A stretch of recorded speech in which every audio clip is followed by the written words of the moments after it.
February 4th, 2025 Board of Commissioners meeting to order at 9:01 a.m. And we are going to do a quick round of introductions here on the dais, and then I will ask for any elected officials online to introduce themselves as well. I'm Nancy Wise, Commissioner. Pat Malone, Commissioner. Gabe Shepard, Commissioner. Vance Corning County Council. Rachel McEnany, County Administrator. And are there any Benton County elected officials online who would like to introduce themselves? And also we have the district attorney in the room. District Attorney Ryan Jocelyn. Oh, are we having a technical issue or? Okay.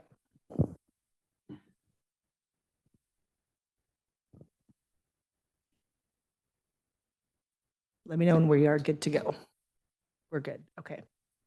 So hearing no one else online, we will review and approve the agenda. Are there any changes to the agenda? Hearing none, I'll consider that approved. Are there any announcements?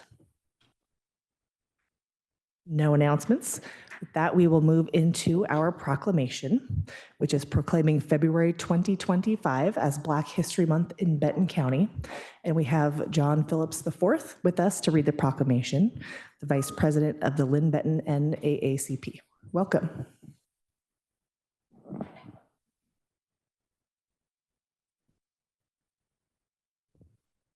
All right, good morning, and thank you for this opportunity.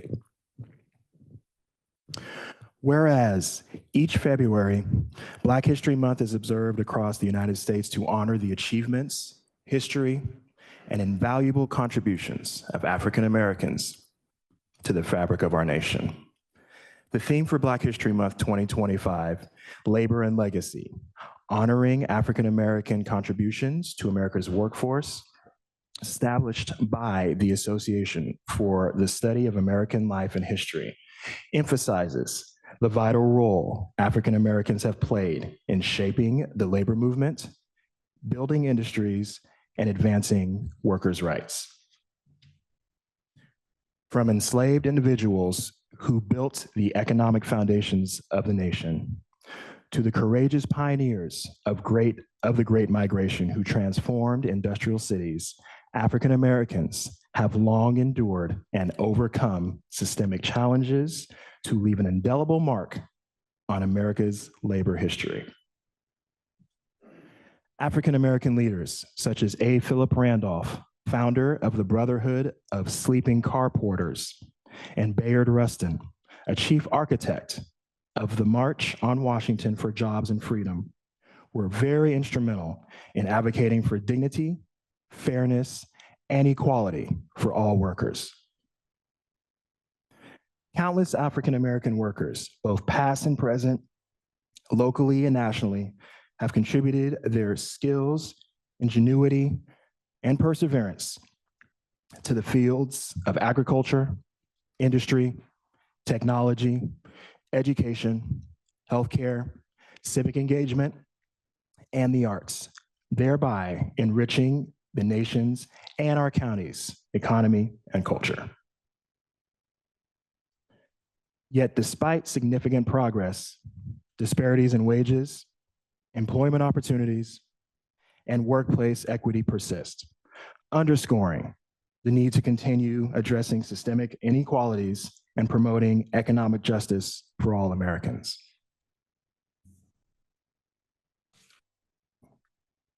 Now, therefore, the Benton County Board of Commissioners hereby proclaims February 2025 as Black History Month in Benton County in recognition of the labor contributions of African Americans and their enduring legacy in building and strengthening Benton County, the state of Oregon, and the United States.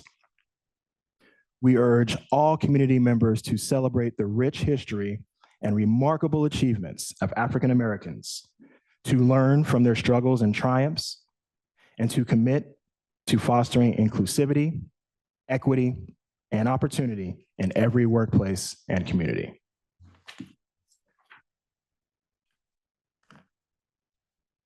And I have a plug. So on February 22nd, that is a Saturday, the Lynn Benton NAACP will be hosting our annual fundraiser, our Freedom Fund. Tickets can be purchased online. If you cannot attend, you can still go online to either purchase a ticket for a student and or just make a donation. And that is the Lynn Benton NAACP.com website. You can also go on Google and Google that. And then I have one more quote, and I am done. Over the last few weeks, diversity in our country has been challenged and attacked. Throughout history, there have been gear-shifting moments in the push for justice. One of those, as an example, would be Rosa Parks, and it is her birthday, so happy birthday, Rosa Parks. Gear shifts happen when we choose to fight, when we choose to stand up, and when we refuse to back down. We are in the midst of another gear-shifting moment, which will define our history.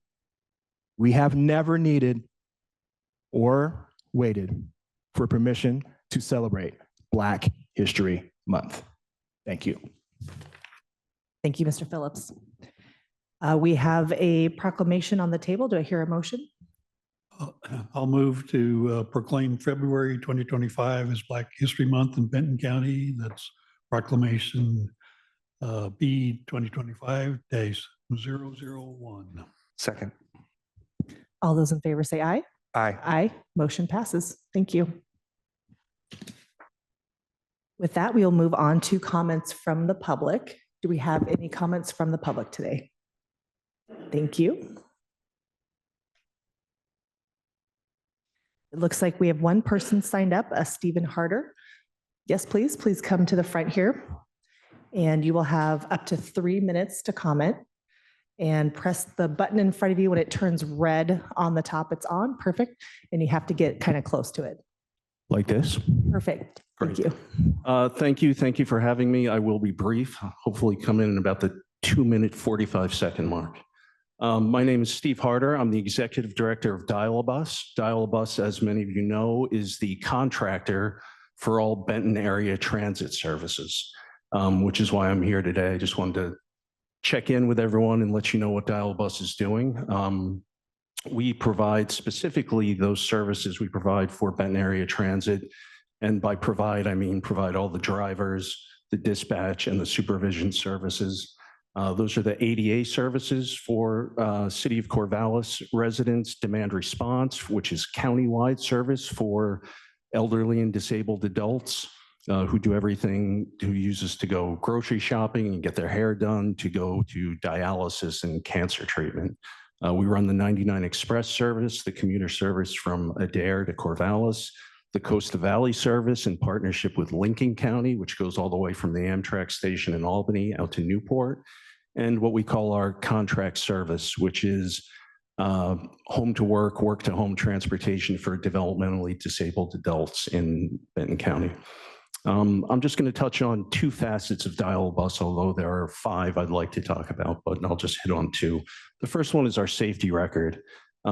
For similar sized transportation agencies that drive a similar number of miles annually, for profit and nonprofit agencies, our safety record is in the top 1% nationally. That holds true for the 2 most common metrics, which are time loss accidents, where a vehicle is in an accident and then is off the road for at least 1 day, and for injuries to clients and drivers. Additionally, we're working to assure that in 2025, that it be our 6th consecutive year without having a single preventable accident to a client. It will also be, if all things go well, knock on something, it'll be our 6th consecutive year that we will get through the entire year without a single workman's compensation claim being filed by any one of our 55 employees. Every year that the SAFE Corporation has offered a refund to high-performing agencies, we have been the recipient of one. So we're very proud of that. The second thing is that I want to touch on is our funding. As a private nonprofit, we're able to leverage funds beyond our contract dollars that we get from Benton County to enhance the BAT program. We do that in several different ways. We get donation dollars from clients, families, and community members. I write grants, and we also have other revenue streams from other contracts that we hold that we use to actually enhance the BAT program beyond what is contained in our contract. We do that not using Benton area or Benton County resources. We do that using private vehicles, and we do that paying our drivers with privately held funds, but we're enhancing the lives of those same clients. Looping back to how that, is that 3 minutes? Yes, go ahead and wrap up. Okay, I'll be real quick. Looping back to how that is relevant to safety is we're able to pay a full-time safety manager and pay drivers to attend frequent safety trainings, which enhances everyone's life.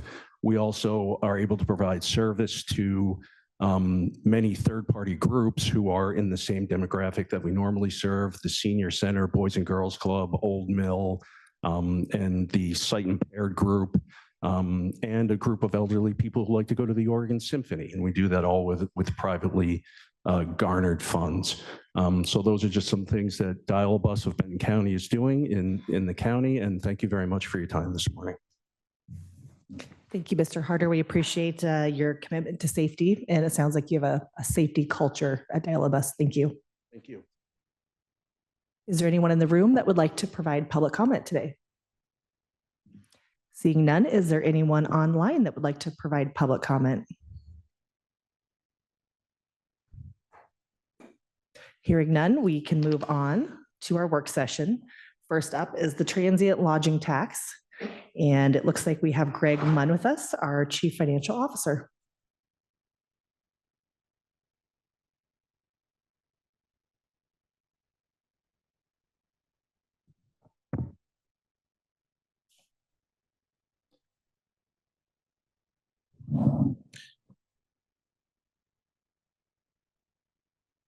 Good morning, Commissioners. For the record, my name is Greg Munn. I'm the county's CFO. And I'm here today to provide an update, actually more of a background, I guess, and an update as well, on the county's transient lodging tax program. So, brief pause.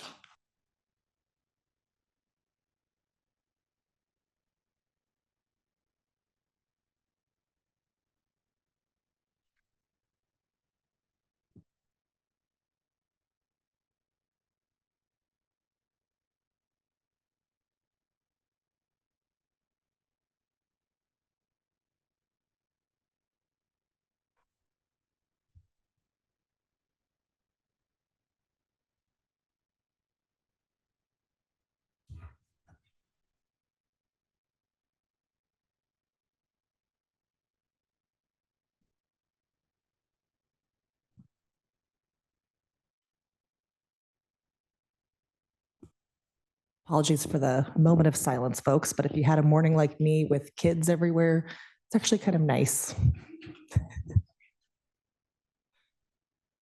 we go. Okay.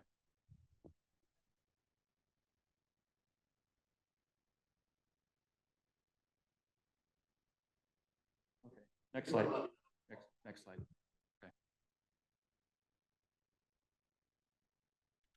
Okay, so again, as I mentioned, give you a brief background on TLT, not just with the county, but also going back to sort of the roots of it, because I think it's helpful to understand that in terms of where the program has been, what the original purpose of it was, and how that could apply here, or does apply here for Benton County. Next slide. So the TLT, I shouldn't call them TLT, but tourism-related taxes goes back well before any current legislation, probably back to the early 1940s. And those taxes were established locally by either counties or cities, and there was really no state regulation around that.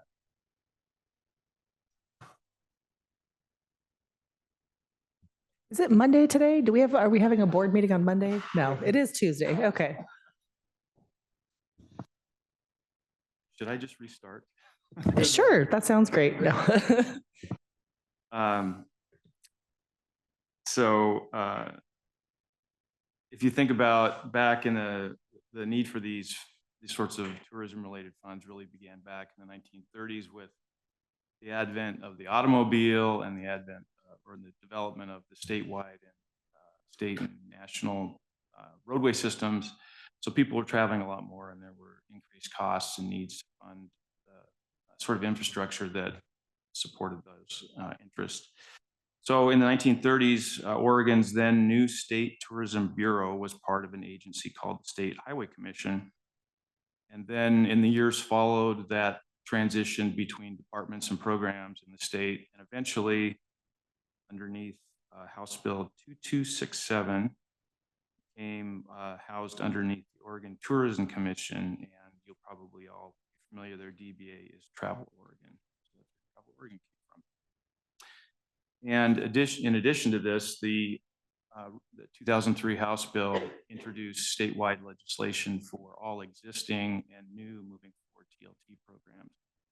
So the state in 2003 established their program, which now collects 1.5% on lodging tax receipts.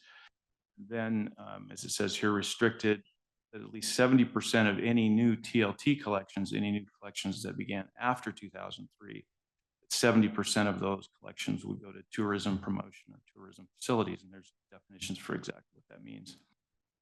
Any pre-2003 TLT programs were grandfathered in, but they had to maintain at least the amount of money that was being distributed towards tourism efforts had to stay that way moving forward. The tax applies to short-term rentals. That means those that are less than 30 days over the course of the years. Definition of what short-term rental has changed, as you can imagine, with new, not so much new now, but Airbnbs and those sorts of rental opportunities has been expanded to include those as well. Over the years, the taxes have also been reported and collected through a variety of methods, going back to just a simple paper form and paper, PDF. There's also been several third-party programs that have come that have been made available to help actually facilitate the collection. The state authorized the state to provide a collection service to local governments back in about 2017. That wasn't fully developed, I think, and starting to roll out until about 2020 or 2021. It's actually the system that the county is on now, and it seems to be working very, very well. You can think about the collection process that the state goes through statewide, the county to be able to just attach to that and make it easier for the taxpayer for reporting and paying. It's just a simpler and more comprehensive process all around. This is a great picture here. It's a little bit dated. It's from Echo Northwest. It's a 2018 study that they did on TLT impacts in the overall state.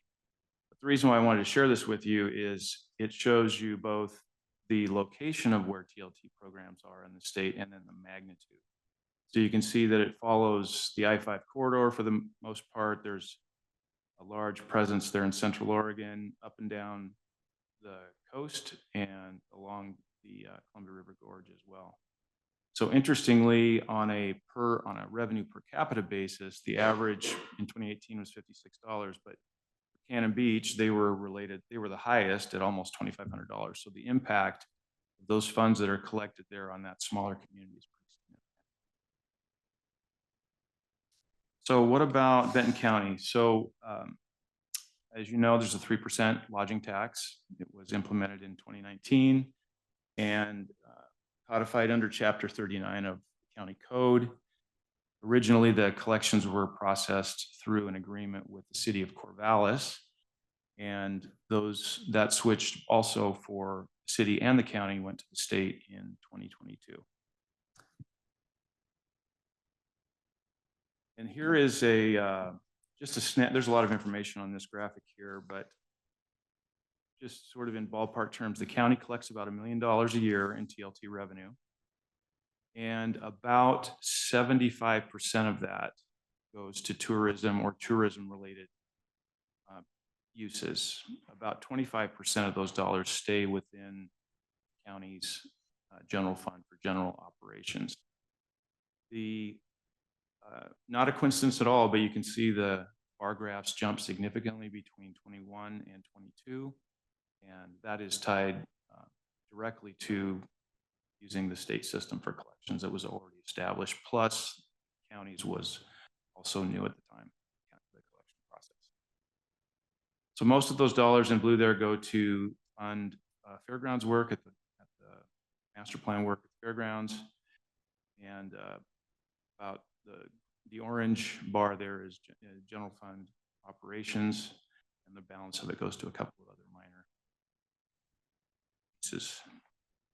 Okay, so just a few data points I just wanted to share with you. This is I thought it would be interesting to share with you how the TLT legislation has rolled out through all the counties and cities in Oregon.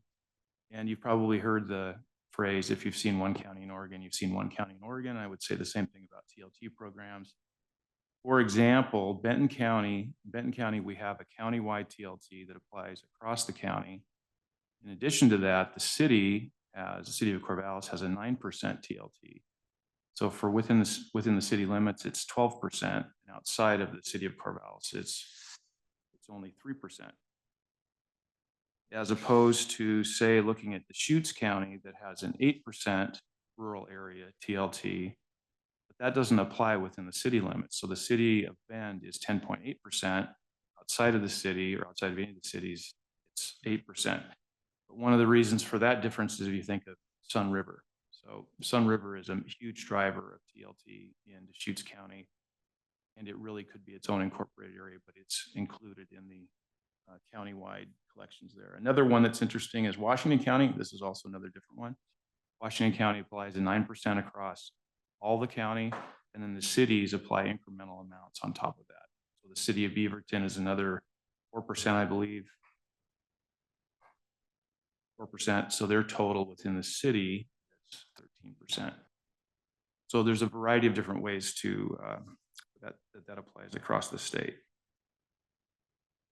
Any change in the tax is enacted by approval of the board and through a county ordinance. And just for ballpark figures, a 1% increase or 1% value of TLT equals about $330,000. And that concludes the overview of TLT. Are there any questions? Any questions or comments? Sorry, I recognize Commissioner Shepherd. Yeah, so I've been around a few local governments recently, and people talk about, this transfer that the state's now be able to collect TLT dollars. The city of Albany didn't end up going with the state because they weren't confident in the state's reporting. And my question is, do you feel comfortable with the state's reporting back?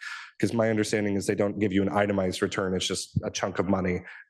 So I just want to know what your comfort level is with that. So the state system is new. And I would say, if you asked me this question a couple of years ago, I would have said I wasn't comfortable with it either. But I am comfortable with it now. There was also the difference between when you receive your cash flow. If you do the collection work yourself, is much sooner than if you are being facilitated by the state. It takes longer. So there's some concern there. But no, I'm very comfortable with the state's process.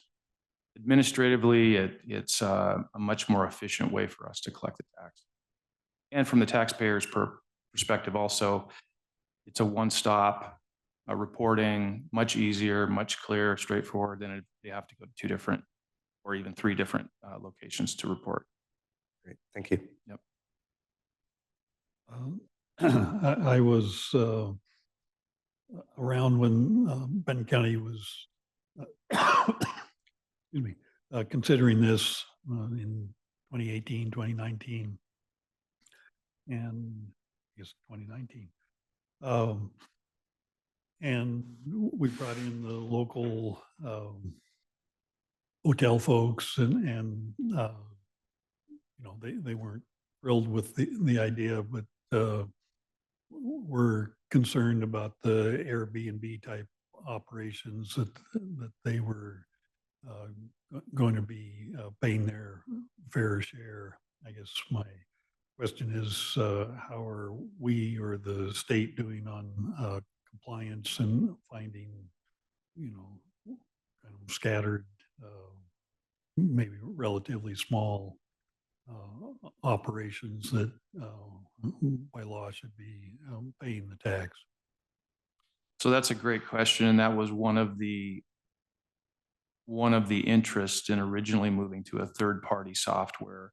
Some of these software options several years ago provided the ability to scrape public records off the web, the internet, and then compare that to either your or to the county's registration information for short-term rentals, and then find the differences between the two.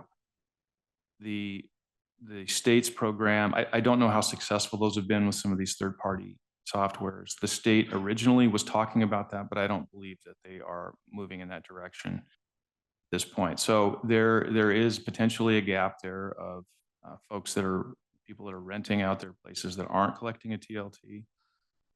And I think that's something that we're talking about with community development as well, because it's not just a tax reporting and collection question. I don't know that this applies here so much, but if you think about, there was a big in Deschutes County with a lot of the existing homes moving into a more lucrative status as a short-term rental in neighborhoods. There's questions about noise and changing the nature of the neighborhoods. There's also that compliance as well. So it's something that we'll continue to look at, because it is a question of fairness and making sure that we're rolling this out, the same to everybody. Yeah, I would emphasize the fairness issue, that so everybody is paying their fair share, and that was a serious concern with the local hotel and motel folks that are easy to capture. So I would hope that as time goes on, the compliance rate gets higher. Yeah, exactly. Thank you. Any other comments or questions? Thank you. Thank you, Greg. With that, we will move on to our next agenda item, 6.2, Safe Streets and Roads for All, Safety Action Plan Status Update. And with us today, we have our county engineer, Laurel Beyer. And also please introduce the other individual. Thank you.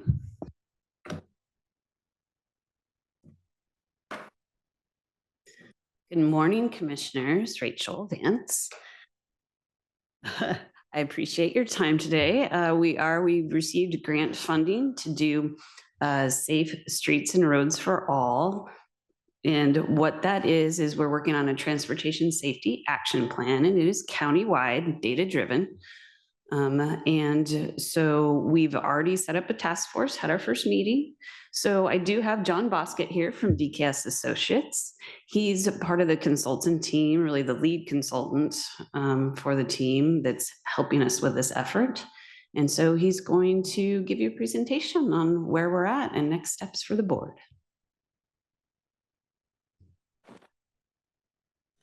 All right, good morning.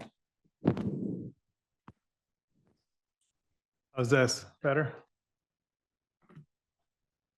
All right, so I just wanted to give an overview of kind of what to expect as we're working through the Transportation Safety Action Plan, kind of the nature of it, the process, and then we do kind of a question for the group to provide some direction on kind of the overall vision statement for the plan. So one thing about transportation safety action plans is the U.S. Department of Transportation has what they call a safe system approach that all of these plans have to be based on. And that comes with some specific requirements, not only of what SS4A funded transportation safety action plans have to do, but also, as I'll get into in the next couple of slides, is kind of a multi-direction approach at trying to address the problem of transportation safety. And so some of the requirements of SS4A plans that we have to kind of adhere to and check off as we go. Things like we need to demonstrate a leadership commitment to the zero goal for reaching zero serious injuries and fatalities on Benton County roadways. That's something we'll get to at the end of the presentation as well. Having a committee or task force that not only helps us develop the plan, but then after the plan is done to also then participate in regular implementation and monitoring. They want to see a data-driven safety analysis. As far as public engagement goes, just they have expectations. I think are very consistent with what we probably would normally do anyway, but they want to make sure we're engaging the public in the process. Want to know how we've reached out to them, made the project accessible, but also partnering agencies and how we've gotten them involved in the process. They also want to see, and again, this affects public involvement, but also equity considerations. So what have we done to help everyone in the community engage in the process, but also the assessing the outcomes. So would the outcomes, benefit or maybe be negatively impacting, some of the underserved community members. So that would be a piece of the plan as well. In addition to just doing projects, they want us to look at potential policy or standard modifications that would help support transportation safety. And then some of the projects, they also want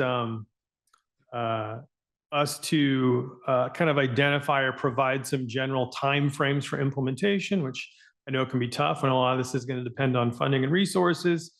And also, we have to, towards the end of the project, develop a implementation plan and monitoring plan to be followed, and the TSAP itself needs to be publicly available, so published on your website. So I mentioned kind of that layered approach to addressing safety. So maybe not just relying on like engineering solutions. And those really fall into 5 different categories that they've outlined, involving safe road users. So that could be behavioral type approaches, educational outreach programs to try to encourage people to make better choices. Safe vehicles is an area of that. That might be one where the county has less direct influence, but you certainly over your own vehicle fleet you could. So a lot of that is making sure that as much as we can, we're incorporating a lot of the best safety technologies in vehicles, which is constantly improving. Safe speeds is a component of this as well. That could be anywhere from enforcement to getting better compliance with speeds, but also looking for opportunities where we could potentially lower posted speeds, because there's a significant correlation between speeds and the severity of crashes. Safe roads would be a lot of the kind of the typical engineering solutions, and then post-crash care could be everything from training folks that are responding to incidents. It could be making sure you've got, especially in rural areas, cell phone coverage. So if somebody does get in a wreck, they can actually call and get help quickly. Or incident management training as well. So folks that are coming to a crash can get it cleared quickly and prevent secondary crashes. And so the idea is with this kind of multi-layered approach is that it provides kind of redundancy in the way we're trying to improve transportation safety. And so if one of those elements should fail, another one hopefully will catch that and we can avoid a serious injury or fatality. So there's a graphic just on our schedule and process. So kind of the major steps through this. At the bottom, this is showing kind of the major groups of tasks as we go through. So we are still in that blue understand and prioritize section. So right now we're doing the crash analysis right now. So we're kind of in that process of just understanding what's been the history and the trends related to crashes that have resulted in serious injuries and fatalities. And it's not just the where, but it's all the contributing factors. So is it, is it age related? Is it, alcohol or distracted driving related, things like that. So then as we move into the next phase, we'll develop solutions aimed at the issues we've identified or locations. And the last phase is putting that in the plan, getting the plan approved. And that also includes that monitoring program. So the upper part of that shows the public outreach plan, or kind of the major elements of that. So I mentioned we have our task force. We're going to meet with them 5 times throughout the project. We've already had our first meeting with them. We also have a stakeholder advisory committee, which is made up a lot of the agency partners. So we'll have a couple of meetings with them, possibly some other unplanned impromptu ones, depending on what's coming up in the project, if we need to meet with some of those partners more. And then a key piece of this, in addition to just the ongoing project website, there's 2 big milestones where you see the little house symbols. That's where we have our in-person and online open houses that will be happening. And at each of those, there will be 3 in-person open houses. And in the effort to coordinate with the City of Corvallis's Transportation Safety Action Plan, at each of those milestones, one of those will be in Corvallis, and we'll do a joint open house.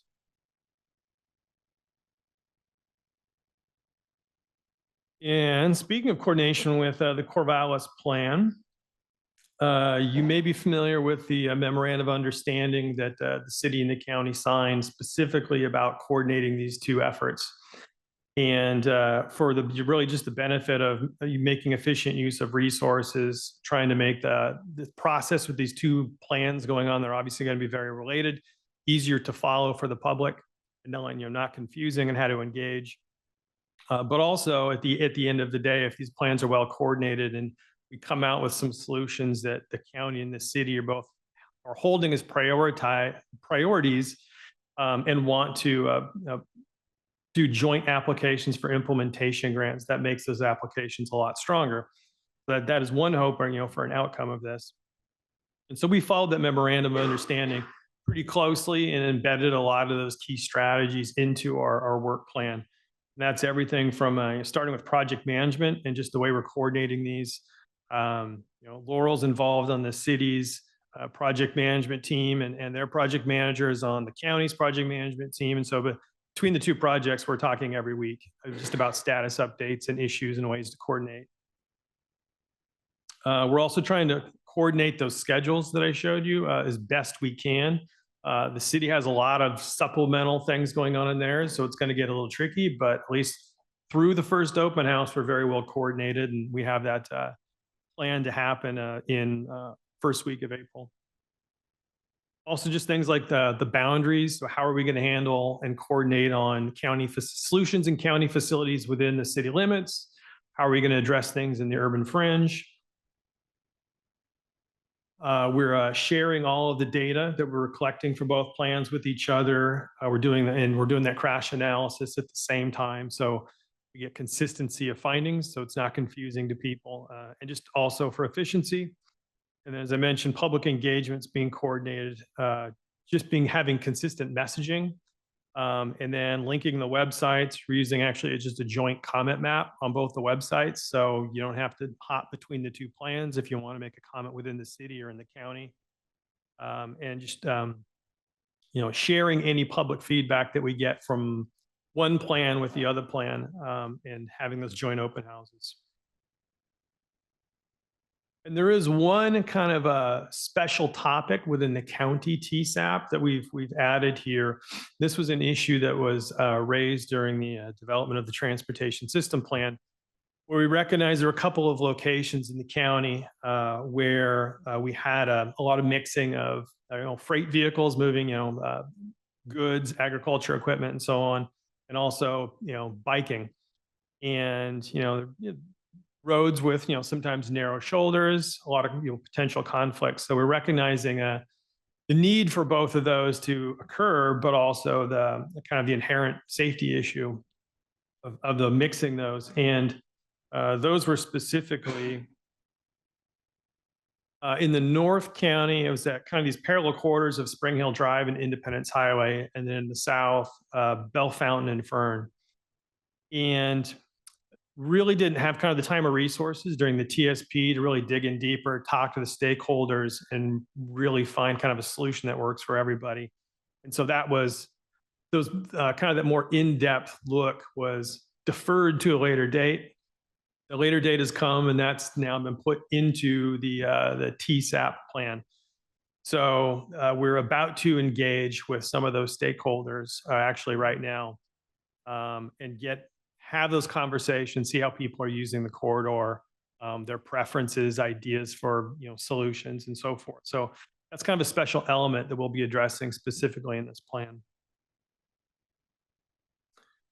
And I mentioned we've got our task force, at least through the development of the plan. And they're really just our recommendation body. So, we're taking our findings to them. They're giving us feedback. We incorporate that, and obviously the Board of Commissioners is the decision-making body. So we've told the task force that any feedback you give us, if we're not recommending those, we want to be very transparent and let this group know, what feedback we have gotten from the task force if it's different than anything we're showing you. And obviously, they're there to provide the local perspectives. And also to help us just promote the project. And we've encouraged them to come to the open houses and help us get people connected. And then we have a public involvement plan that we've developed for this. And it's really kind of framed on these key objectives of doing what we can to make the engagement in this project accessible to everyone in the community. Just being, transparent, with what we're doing and how we're incorporating people's feedback. And then I mentioned again, the specific outreach to the stakeholders in these corridors we called multimodal corridors with the freight and bicycle conflicts. And then obviously using this as an opportunity also to inform people about transportation safety and use it as kind of an educational opportunity. So in addition to the 3 open houses at each of the 2 milestones, which will have concurrent online open houses going, and I mentioned we've got our project website that'll have commenting ability as well. We're interviewing those stakeholders I mentioned, and we've got those advisory committees, and those are kind of the key components of our outreach program.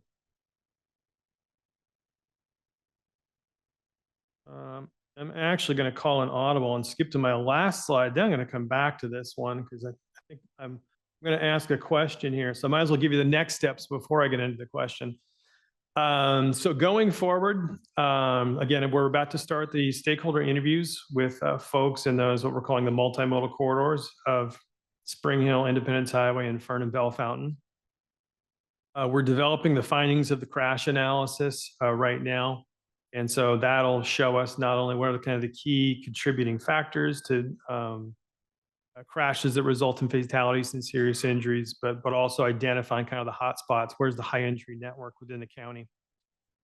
We're going to have our first round of the in-person online open houses, and that'll be in early April. And then I'll follow that up with our next task force meeting, where we'll talk to them about what we heard from the community and work with them to identify the high priority corridors from that whole high injury network. Meet with them again to confirm that, and then close that kind of that first big section of tasks I showed, where we're really just trying to understand the issues, with a meeting with our stakeholder advisory committee, and then we'll be transitioning into starting to develop solutions.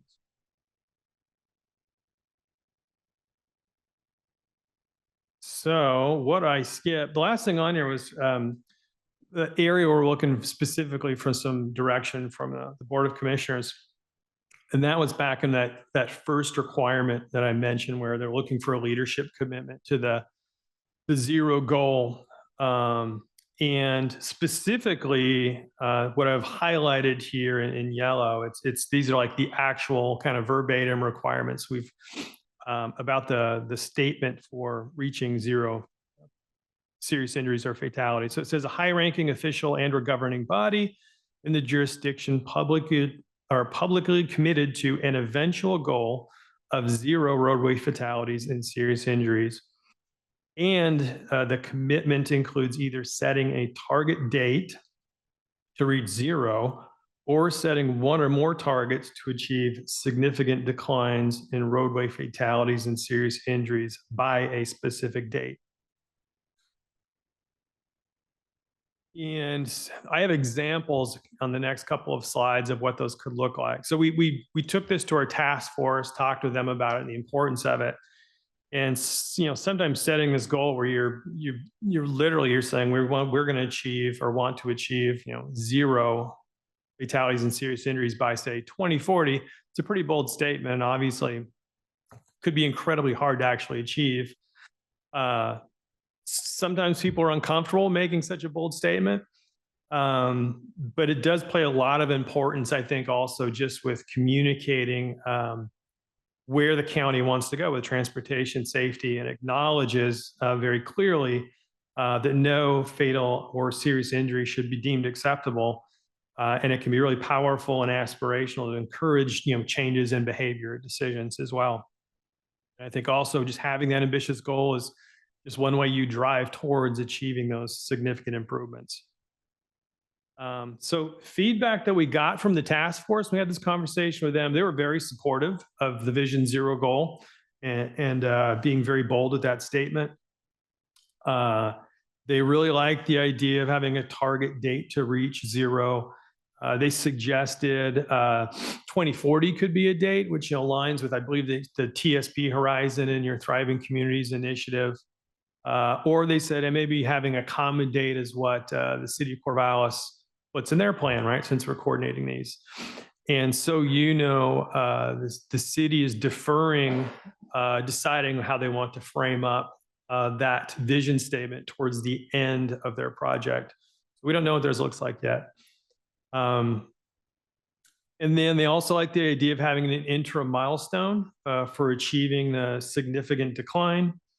They did think it'd be a good idea as well, while we're making this, bold proclamation, that somewhere in the messaging, we're always, clear about just the realities of how funding and staff resources, should be expected to be a constraint. And then one member really liked using the word goal instead of vision, thought it was stronger and more powerful. And so from that, we provided 3 options here that kind of follow the different, well, they're all compliant with the SS4A, but also kind of follow what we heard from our task force, where the first one really just has the end date goal, saying Benton County envisions zero crashes that result in serious injuries or fatalities by 2040. The next one, we kind of go the next step where we also added that interim milestone. So it starts off the same, but then it says, and a 50% reduction in these crashes by 2035. Those numbers are arbitrarily picked at this point. And then the last one, we again, just kind of the same as the second bullet, but we incorporated that word goal. So it's Benton County's goal is to eliminate serious injuries and fatalities on county roads by 2040 and achieve a 50% reduction by 2035. So I guess the kind of the question or direction we're looking for from you is kind of given the requirements and the choices of how you'd like to see that framed up. I guess I'd be interested in hearing your thoughts. Are any questions too on the overall process and project? Yes, thank you. I just want to say I really, I'm happy to hear about the collaborative process that you're engaging in with the city of Corvallis. Thank you. I think that method really best serves our community members, and the public engagement is really, in my opinion, the most important piece of this because it serves the public, right? couple questions when it comes to the open houses. So each open house has a series of 3, you said? Is that okay? And do you have an idea for timing when these will be held? So probably we're looking at the City of Corvallis one is already set for the first week of April. And so we're going to try to stay around that same time frame. So what we'll look at doing is potentially in Monroe would have a open house, as well as probably a Dare Village. And then we're going to have them during those first 2 weeks of April for that first open house. And are you planning to have these in the evening or various times? The City of Corvallis one, I think, is scheduled 5 to 7. Correct me if I'm wrong. Yes. And they're going to be really kind of a drop in. Actually, we have flexibility on how we put together the open house, but we prefer kind of doing a drop in versus a formal presentation. So that way people, everybody has things going on in their lives. So we try to set it up so it's very flexible so people can come in when they have time. Sure, that sounds great. And I know Commissioner Ojero, this was the topic of the bike routes and the freight routes. That was near and dear to her heart, and she made sure that it kept on the radar. So I'm sure she's very happy to know that we are continuing down that road. That's great. Kind of a technical question when it comes to, you said you're investigating the injuries that are happening or have happened. What is the scope? How far back do you go to investigate those? Typically 5 years. So a lot of this is based on crash data that we get from ODOT, and that's kind of, the typical approach is just using the last 5. Okay, thank you. Other questions, comments, Commissioner Malone? Sure. Several questions here. John, you mentioned task force. Could you explain who's on the task force? I knew you were going to ask me that, Commissioner Malone. So I don't know if I'm going to remember. I'll give you who they represent more than anything. So we have the school district that's there. Our health department also has a liaison there. We have freight industries like Starker Forests is on the committee. And then we also have, let's see, fire and EMS are also there, as well as our sheriff's department also has a representative. Let's see. Oh, and the multimodal community, of course. Is there anybody else I'm missing, John, that you can think of? We tried to have, we try to have a variety, so that way we get the most different viewpoints there. So. Great. And I think it's wonderful to coordinate with Corvallis. I mean, people don't know where the boundaries are all the time. Right. And so at least cover Benton County. John, are you also working with Corvallis? I am, yeah. I'm leading that plan as well. Okay, so that helps on the coordination piece. You mentioned lower speeds, and we get requests relatively frequently. People are driving too fast in front of my house. Can't you do something about that? And I've modestly familiar with the process, and ODOT has the keys to the kingdom on that issue.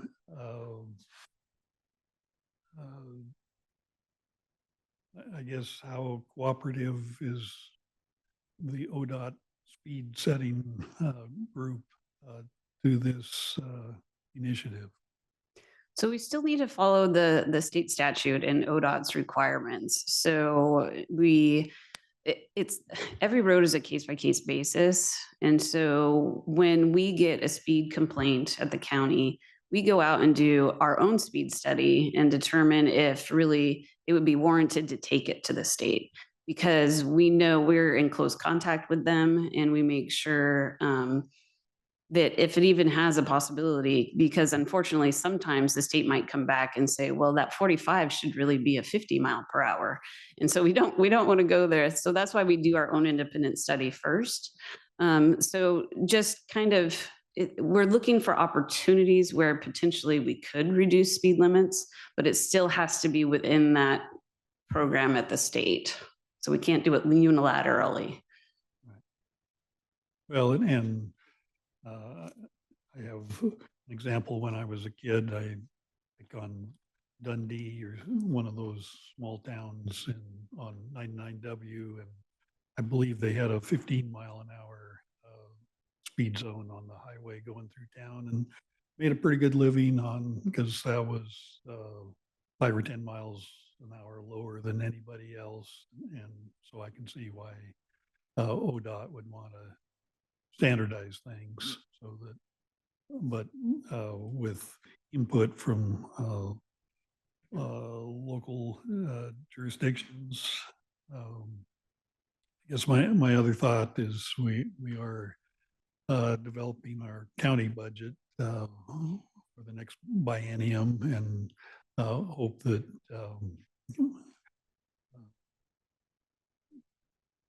we can consider safety with some of our Benton County dollars. But I think this is a very worthwhile effort. My understanding is the trends are not headed in the right direction currently. As far as getting to zero, I've got a Project Zero keychain, and that doesn't seem to be doing the job of getting fatalities and serious injuries down. But we need to work on this, and I really appreciate the pie chart and the 5 sections. So it's not, well, I have a safe car, or it takes all those working in conjunction to keep people safe. And I would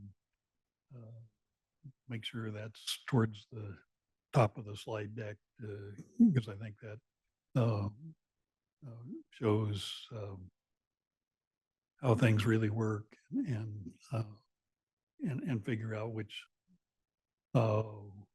pieces of the pie we actually have some control over.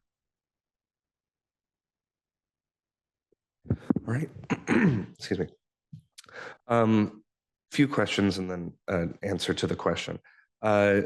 So you mentioned at some point during the conversation, you said a stakeholder group, and some points you said task force. Are those 2 separate things? Okay. And the stakeholder group is? So City of Adair Village, Monroe, City of Monroe, ODOT is also Oregon Department of Transportation. So it's more the other jurisdictions that some of our decisions might impact. Okay. Also, when you were talking about the task force, you said a member. I couldn't tell if you said member or members of the multimodal community. That's a very broad definition. So like, did you engage the Mid-Valley Bicycle Club and other? Okay. Yes. I'm sure they have thoughts on this, and that's why Yes. that's why I was asking. Okay. So one other comment before I get to answer that. You were talking about an in-person town hall in Adair. One of the things we were informed about is that Adair has, on Thursday evenings, they have a happy hour at the Officers Club, which is okay. Not just happy. It's a community event. Yes. Where you come in, and it's supposed to be like community building for the city of Adair. So it might be worth talking with the concessionaire about seeing if you can show up and just, if you're not doing a presentation and just want people to drop in, I think that'd be a good time. That'd be great. Thank you for that. I appreciate that. And then to answer the question, I agree with the one member who said goal is stronger than vision. And vision feels very ephemeral, and goal feels like something that we're actually working towards. So that would be my preference for language there. I'm also interested in aligning closely with what the city of Corvallis chooses for theirs. But, if they're purposely putting theirs off to the end, we should have at least an opinion before we get there. And mine would be I think that we should have the goal, we should have 2040, and I'm open to the 50% reduction. I don't feel like that's necessary to have in there. I'd also like to know what we're currently at and asking to reduce, because moving from 4 to 2 is whatever, right? So, but moving from 20 to 10 is different. So that one I'm a little, I don't have strong feelings about until I see numbers on them. So Commissioner Shepherd, did you, out of the three here, did you have a first preference? I think my first preference would be, I mean, none of them, because I would choose goal and the first one, and then maybe the 50% if we have a large number of fatalities, which the sheriff's on. And do you know if he might be able to, is that an okay thing to ask? He is on, and I know we were having some audio difficulties earlier, so Sheriff Jeff Van Arsdale did not get a chance to introduce himself. Sheriff, is there anything you'd like to add? Can you hear me? So You're faint, quietly. but yes. Okay, so if you can hear me, I'll try and go. I would agree with Commissioner Shepherd. I think this needs to be looked at a little further. I can tell you, even on Friday, we had 2 DUI related crashes, one on Highway 20 and one on Spring Hill, where we can't control those behaviors. So I'd be very careful if you're going to call it a goal, or as John referred to, it's bold and ambitious. And I would agree with that, and I support it. I just want to make sure that it's thoughtful how we approach it. Thank you, Sheriff, and that makes sense. If I'm okay with sort of rewording these or sculpting them, mixing them together as they are written now. My first preference is the third one. I agree that goal is better, in my opinion, than vision. It is bold, but I like being bold, and I think when even when we're talking about 2 to 4, if we're still talking about life's ending, that's still impactful, I believe. And I know there is going to be some skepticism around this and some criticism. And, my brain goes right away to, well, how are we going to keep every single person from using substances when they drive? But I know these are, again, it's a goal, and this is what the task force and steering committee is for. And I think if we don't set goals and try to take steps along the way, then we won't actually ever get there. I think shooting high is going to get us better results than shooting low. And I mean, I will say, yes, our law enforcement cannot be everywhere.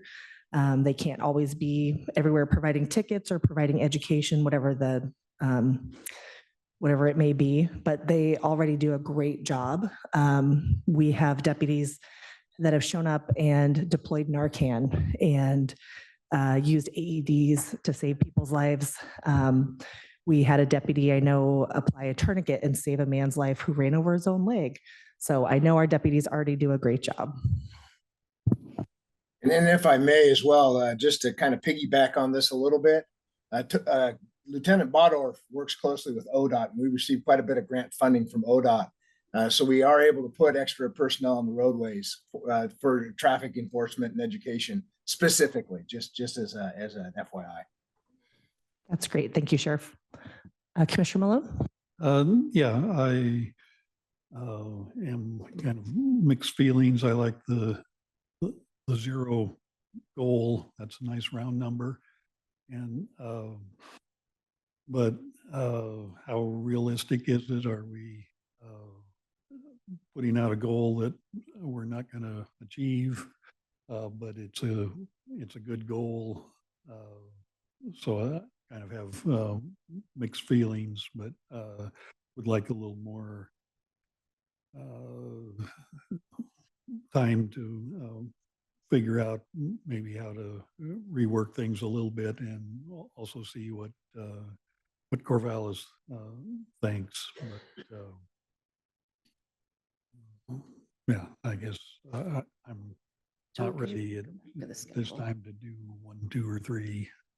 Sure. And I think that's okay. And I guess, again, I'm a fan of manageable steps, so anything that's kind of flexible with different options as we go, depending on funding, depending on feasibility. Commissioner Shepherd. Yeah. Oh, we changed. Oh, sorry. No, I got it up on my screen too. I wanted to say that I appreciate what Commissioner Wise was saying. And I think that 3 would be acceptable to me. Or the third one would be acceptable to me. The reason I was talking about 50% and 2 and 4, and yes, I agree that every life we can save it's great.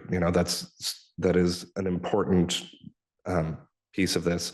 I was just thinking that there's a lot of variance between 2 and 4. Like you could have one accident could cause multiple fatalities or something like that. Whereas if it's a lot of fatalities or a lot of serious injuries, cutting it in half, it's more incidents that you're preventing as opposed to a smaller number. So I appreciate you adding the human factor as I was thinking of the math and percentage factor. So thank you.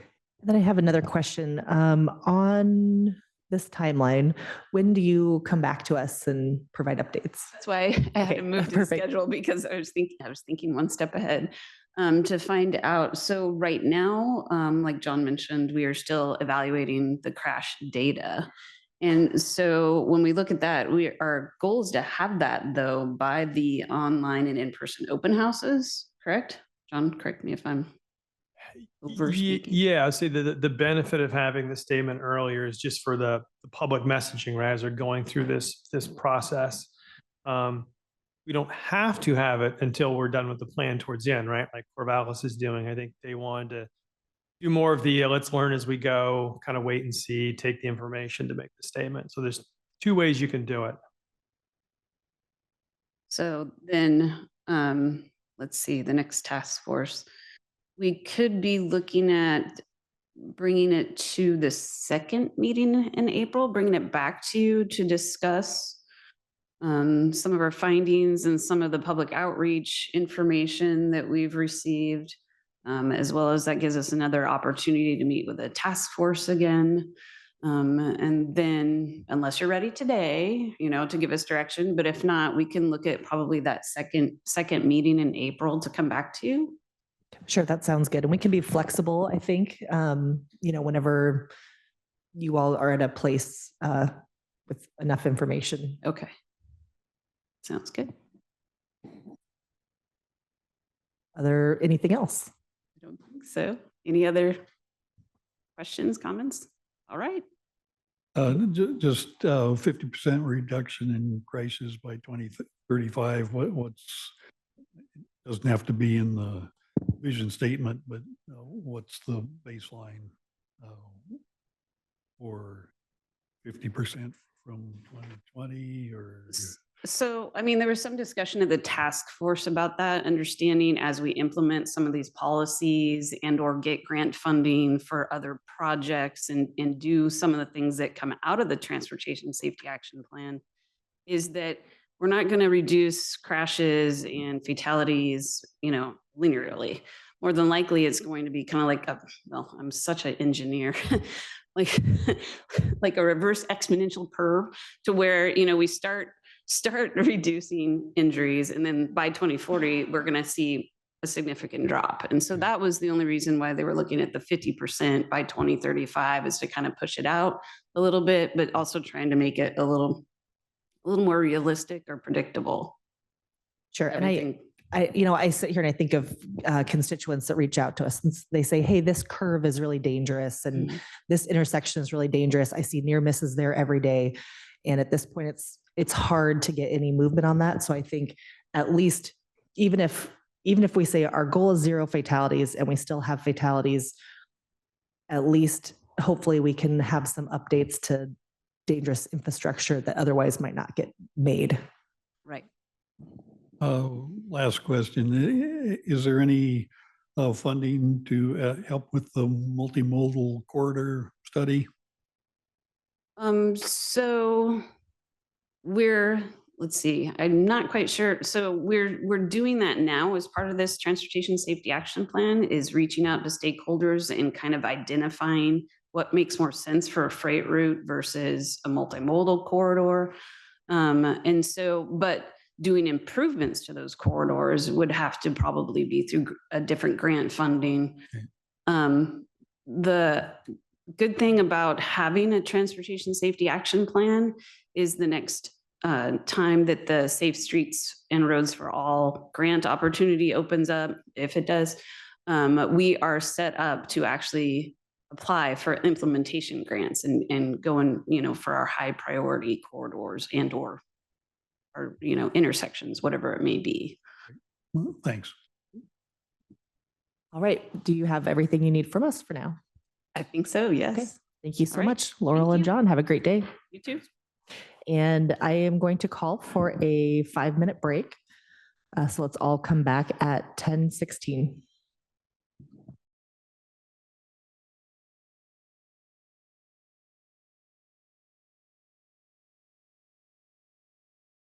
.3 public website updates and upgrades. And we have with us John Larson, Ryan Kidder, and Ann Thwaites. Welcome. Thank you. How about now? Excellent. All right. Thank you for humoring us here. First of all, Adam, the director of IT, sends his apologies. He had other stuff going on today and can't be here.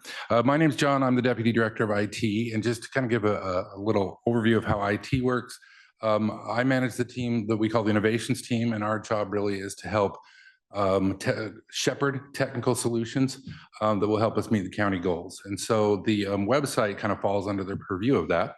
And we have Ryan and Ann, who I'm going to introduce shortly here. I want to give a little background as to where we are and how we got here, particularly for Commissioner Shepherd here, so you can understand where we are with the website. In 2021, in the second half of the year, we commissioned a study externally to give us recommendations for improvement on our website. It kind of languished for a while, and it was exacerbated during COVID.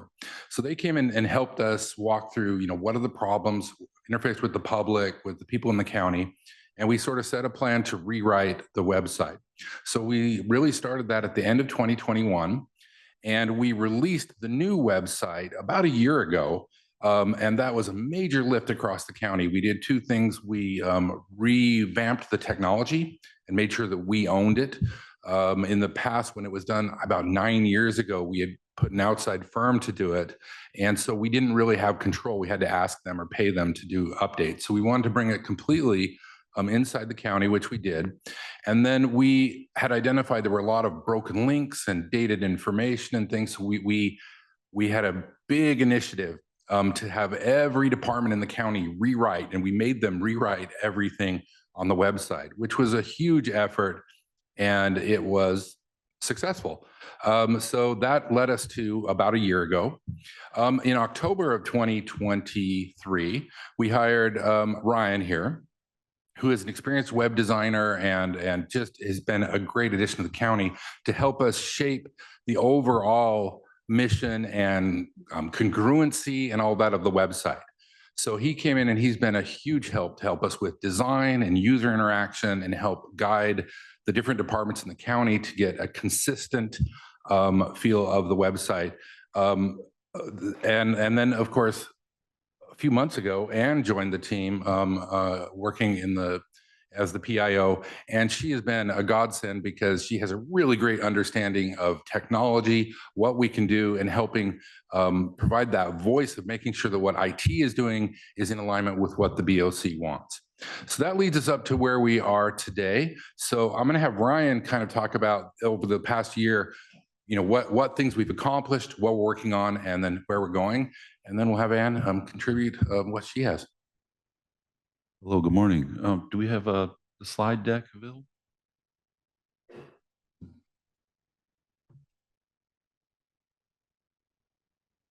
Excellent, thank you. All right, there's kind of 4 areas I'd like to talk about this morning. I want to cover some early wins and some of the key improvements that we've made since launch, and then review some of the improvements that are in flight or things we're working on at the moment. Another big project for us is the BE 2.0, which is more or less the county's intranet. It stands for Benton employee engagement. And we're working towards a second iteration of that as well. The final piece I'd like to talk about is, kind of dovetails on John's comment about kind of our improved and increased collaboration with the PIO. And that's offered some really positive results as well. And we look forward to continuing that. Some of the early wins when we launched the site, users had to be on, let's say if they wanted to search on community development or public works website, they would have to be on those subdomains and they would get search results for that specific subdomain or department. We've since enhanced the search results so that a search anywhere within the website returns results from anywhere on the website. So it reduces the sort of the obligation on the user to understand how the county works and which departments are responsible for what, which was part of the big recommendations that we got from the consultant group that John mentioned a couple of years ago to just make things more accessible without requiring users to understand the inner workings of the county. We also published a comprehensive web style guide. So if you're familiar with brand guidelines, detailing colors and fonts like that, the web style guide is like that on steroids for the website, essentially. So we trained over 70 web publishers across all the departments, and we cover things like accessible content and helped our web publisher teams learn how to create efficient and user-friendly online experiences. We also installed a Web Styles plugin, and that really was aimed at improving the governance of things like on-brand county colors, buttons, fonts. It makes the publishing experience for departments who have limited capacity to work on the web. So we sort of pre-programmed preset buttons. That also really improves the end user experience where we no longer are asking users to understand navigation conventions across different departments. And that helps us work towards our goal of one county, one experience. Mobile responsiveness, that's an ongoing effort, but we've made improvements to menu functionality and how different features and functions work on mobile devices. At the time we launched our site, I believe it was like 60% of traffic is from mobile devices. So that's kind of a primary focus of my work, is making sure everything that's published works well on mobile. And then remediation of ADA issues also is an ongoing effort that doesn't ever stop. But we've addressed a multitude of issues across different department web pages, ensuring colors have the right contrast for users that are using accessibility browser tools, and making sure things are navigable by keyboards, and also images perceivable by search engines. Improvements that are in flight. This is one of the more exciting projects we're rounding third base on right now, which is the project's aggregate. So no longer will we require users to navigate and hunt and find projects across departments, but we'll have a central location where all projects can be accessed, and users can use sorting filters to find the projects they care about. And we're also scheduling beta testing in the next couple of weeks, where we've got stakeholders from the county, where we're going to present real project data and allow folks to interact with the sorting filters and labels and give us feedback on what would be most effective for our community. Before we go to the next slide, I think maybe I want to emphasize what this is and what it does. So the way the website has been formed, as Ryan kind of hinted at, is that each department kind of ran their own little sub website. So from a county perspective, if you wanted to find out what projects were happening in, say, community development, which ones are happening in public works, you'd have to navigate to each of those things. So what the engineers have done is they've created a way that each of the departments can do their own thing, but then we can kind of take all that information and roll it up. And this project is being driven by projects. So if any of the departments post their projects, we can still have a page that has all those projects, but it goes for anything we want it to, for news items. And it's really helping break that silo that we've had, where the departments are communicating in their own way. They're not necessarily doing it wrong, but it's just not congruent. So this was a huge lift to make sure that when you guys want aggregated information, we can now technologically have the departments still follow their processes, but bring it all together. It's been a big lift, and it's really something that we can build on quite a bit. So I wanted to emphasize that. Right. Sorry. Yeah, homepage improvements. We've got a variety of improvements slated for 2025, with quick links being the first implemented as recently as last month. We're implementing language services, so that's immediately obvious to the community. Improving personalization for community members, so the quick links on the homepage, following a calendar that's based on needs and tasks of the community at that time. So think of things like taxes and voting. Subscribe to the county newsletter will be available on every page. A featured news section curated by the PIO, along with banner messaging. And an improved site alert plugin, which is used for extreme weather, office closures, and things like that. Civics Plus meeting portal is another improvement in flight. The BOC is piloting this new integration, and then we'll be helping to do the broader rollout and take some of the best practices we learned from the first implementation and bringing that to other departments. And that tool is, really helps with transparency and timely posting of meeting information.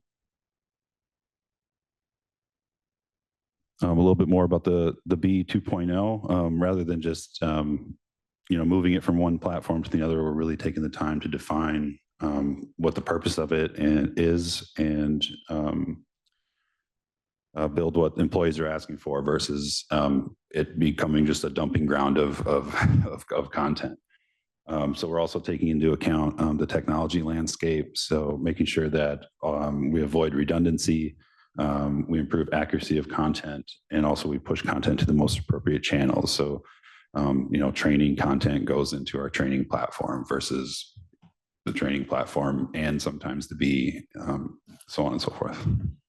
I'd like to add that this is one of the big philosophical changes that we've been able to implement.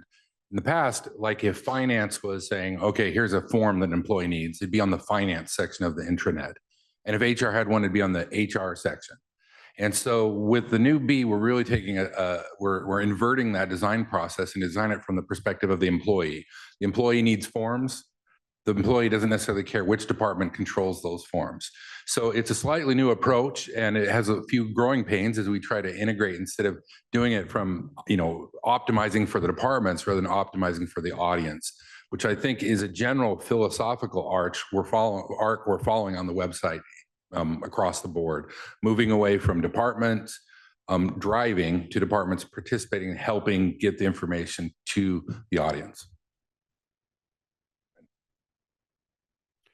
Collaboration and just workflows in general. We've seen dramatic improvements in the last probably 6 months, I'd say. Myself and the PIO, we meet weekly to discuss goals, progress on certain initiatives, and just keep an open line of communication between, the departments she's interfacing with and who we're talking to on our end.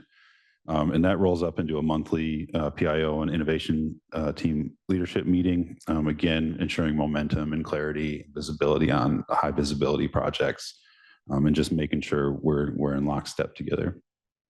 And then in 2025, we've got some industry best practice project management tools that are helping us create and follow some more objective prioritization. So it's not, all in our heads or on a piece of paper. We can all collaborate in a single space and make prioritizations to make sure we're allocating resources responsibly. And that's all the updates I had. Thank you. Ryan's last slide segs nicely into working with me because that is collaboration between the PIO's office and IT.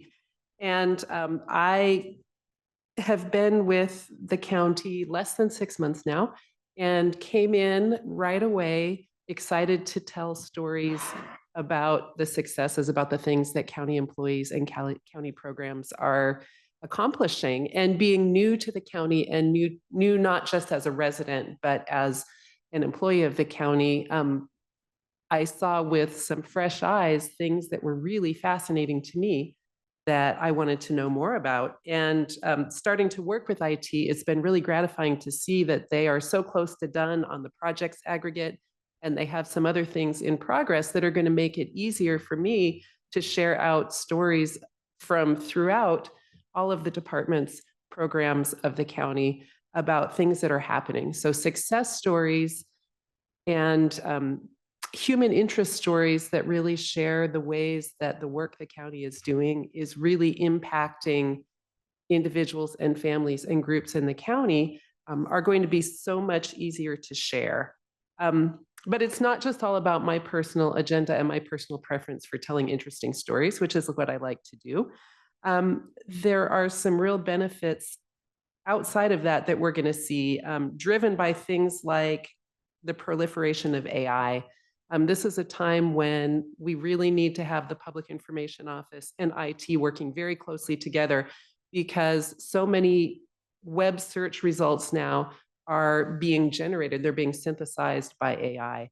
As we look at content just throughout the internet, see some issues when there is conflicting content on an organization's website, when there's some out-of-date content, there's some new content, when there is not enough content on a subject and the holes get filled in by the AI.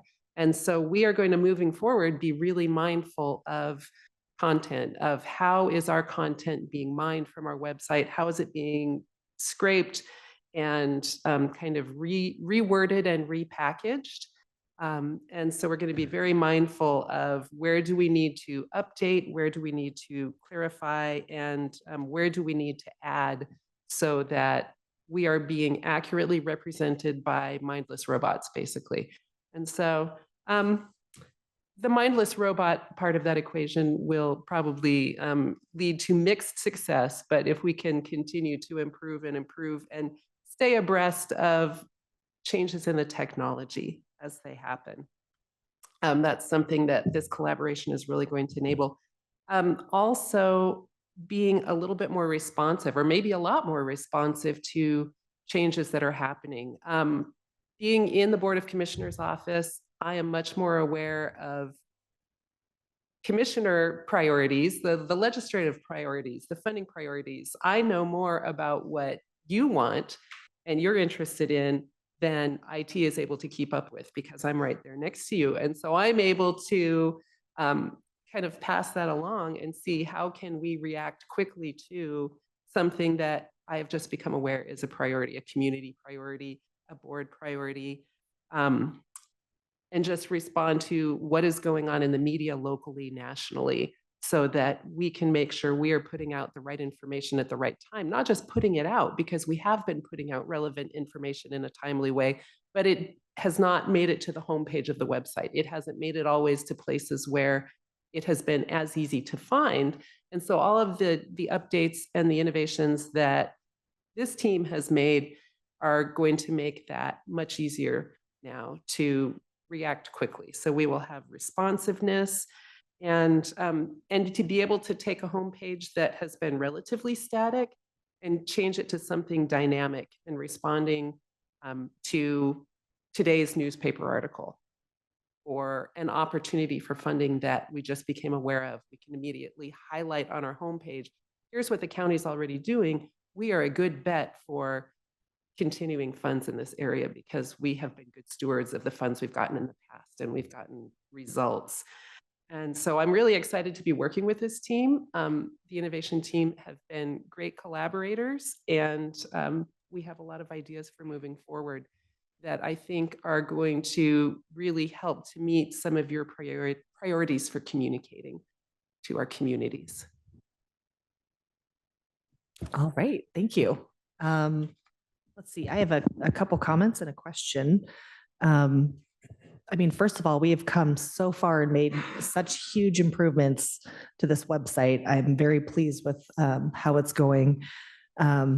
And one, I think you mentioned optimizing for audience, and I know that was what for the B, but I feel like our website, that was something for me to wrap my head around, was in other governments and in the past, maybe you come to a website and it's kind of focused around like the Board of Commissioners or the city councilors.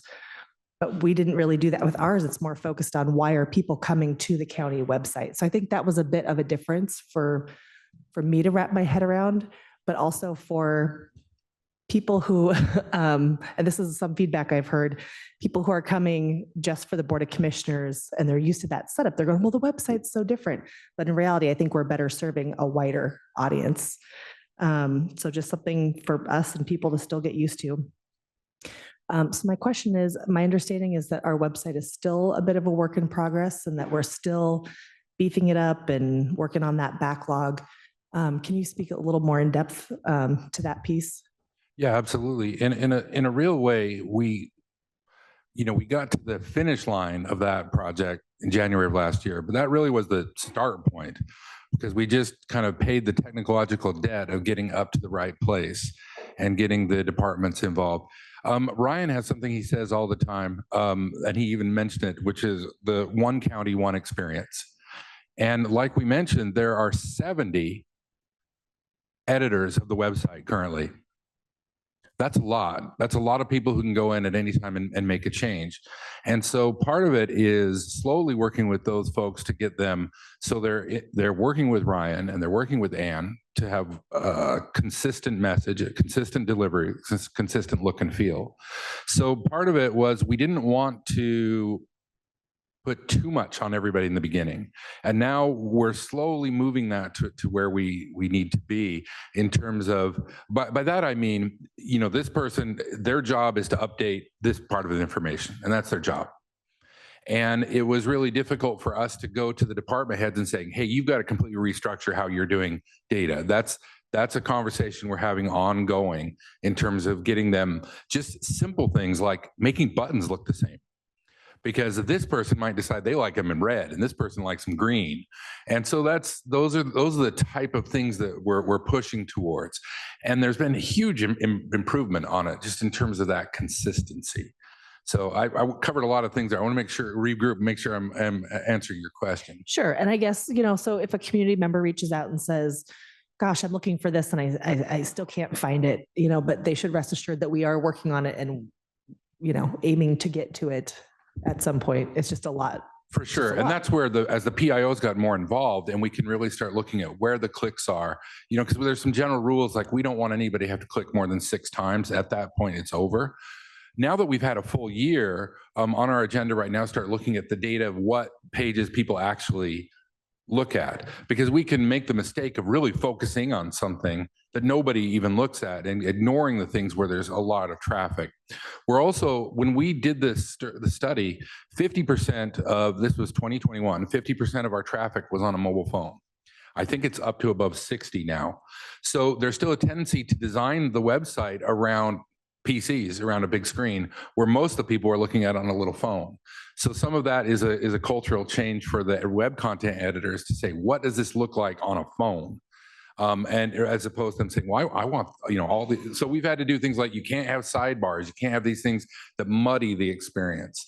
So again, making huge progress, but we're basically training 70 people to be user interaction experts now, and it's a slow go. Thank you. Other comments or questions? Commissioner Shepard?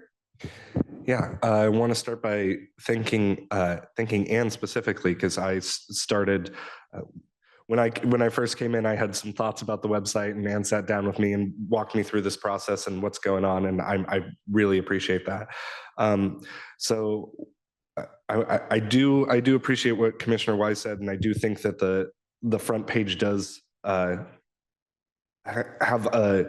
is a great way to funnel people into what they're looking for, and is real high level. But I do want to highlight that I really appreciate that within the last month, Board of Commissioners was added to the front page, because it was multiple clicks to try and find how to see our meetings, attend them, those things. And with the addition of Civic Plus, I think it's going to be a great a great and quick and easy way to understand what's going on with the governing part of the government.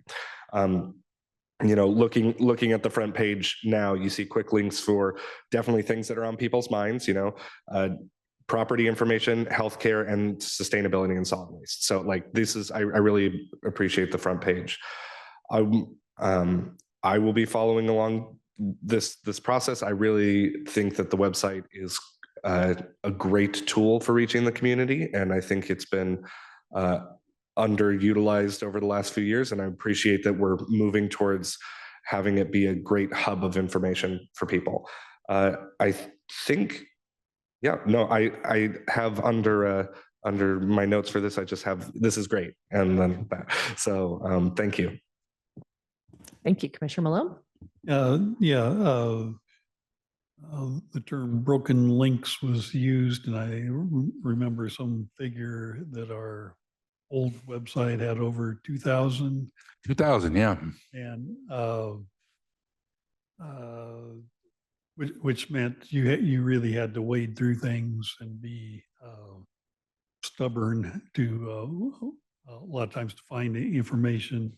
As a small business person, if I was on a website and there were difficult to get through it, I said, "Oh, these folks are going out of business." That I mean, or they don't care. Both of which was not true, but we just had neglected the website for quite a while, and really appreciate the effort that it's taken to get to this point. I also got the phrase optimize for the audience, whether it's community members or our staff, that's the goal, and I'm glad that's a sticky note somewhere on your desk. And at first, when the three of you came up, I said, "What's Ann doing?" I'm not wearing the right shirt. Coordination, it's all a matter of coordination. And I appreciate that you have, and you have been involved in, and that we have a better chance of having a seamless experience on the website with up-to-date information, because just the challenges of a fragmented media, especially locally, that we're now more responsible than ever for getting information out.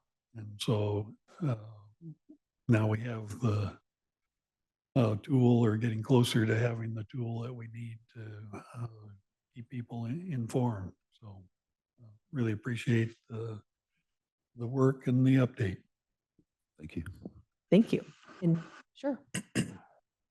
Just a request next time that we come to the board, love to look at some of the analytics of the website of what are the most visited pages, and I know you guys track that fairly well, and that would be my request as we move forward. Fantastic. Sure, that'd be fun. So fun. All right. And once again, what a great team. Any other comments or questions? Nope. Thank you very much. Thank you. All right. That brings us now to our consent calendar. Do I hear any changes or a motion? Move to approve the consent calendar. Second. All those opposed say aye. Aye. Excuse me, all in favor say aye. Aye. Motion passes unanimously. And I have a process question. So when it comes to our new business portion, do we need to complete item 8.4 before we go to the public hearing at 11 a.m.? The resolution for the CPACE. And then the public hearing is about an ordinance for CPACE. I think that would be preferable in this case, yes, since they are a package from Chris Jacobs. So Okay. yes. Noting that the time is 10:46, I'm going to reorder the agenda, and we will move to item 8.4, which is adoption of resolution R 2025-003, establishing commercial property access to clean energy CPACE program in Benton County. And my agenda says Christopher Jacobs. And I see someone else in the audience that may be here for this. Are you ready to? And Look at that. and with us, we have Christopher Jacobs, Economic Development Manager for the Corvallis Benton Economic Development Office. Perfect timing, sir.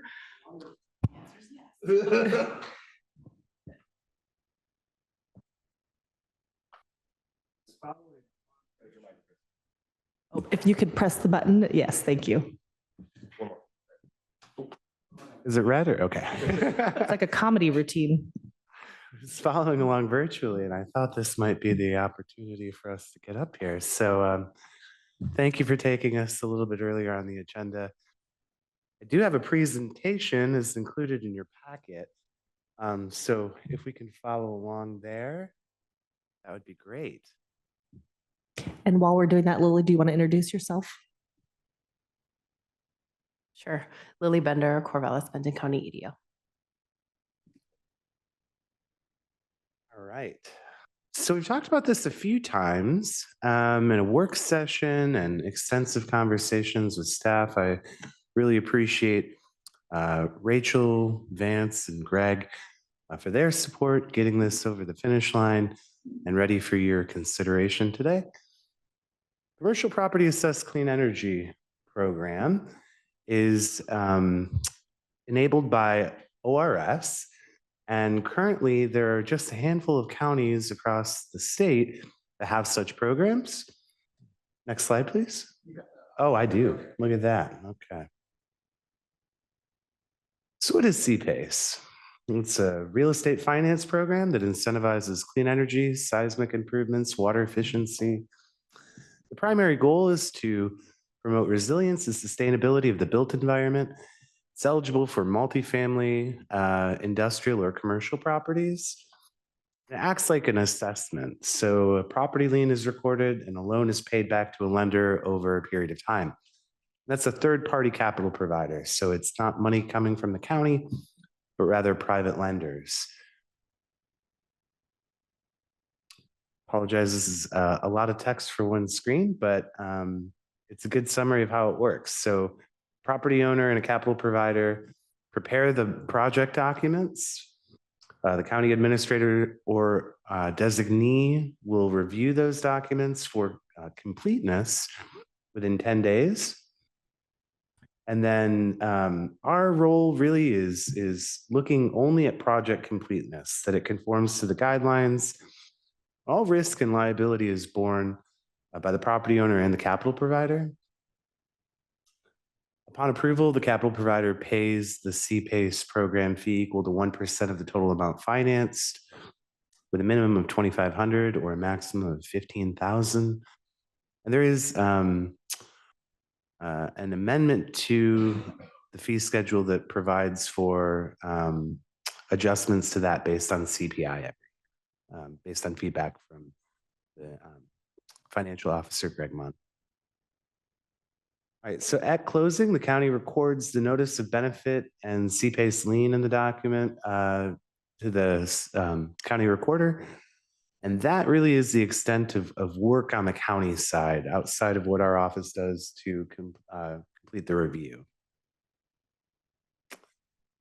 So why would we want to do this? Outside of this funding mechanism, there are very few opportunities to receive up to 100% long-term financing. The reason why 100% long-term financing could be achieved through a program like this is because of the secured loan and the lien on the property. And the failure of the person receiving the loan or the company receiving the loan to repay in the case of default, a special assessment is set up to collect those funds. So that's what secures the loan and allows for this market for financing that otherwise would not typically be available. It's transferable upon sale, so some owners might want to sell a building before the financing is repaid, and the lien and assessment are attached to the property. There are cash flow benefits. CPACE financing can be repaid over the useful life of the improvements. And then triple net and full net leases may allow pass-through of the assessment installment to tenants.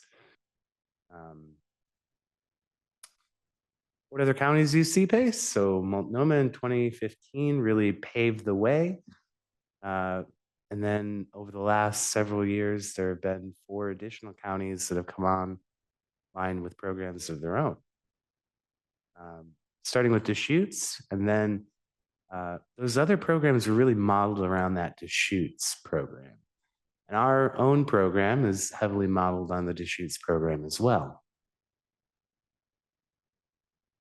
So what are considered qualified improvements?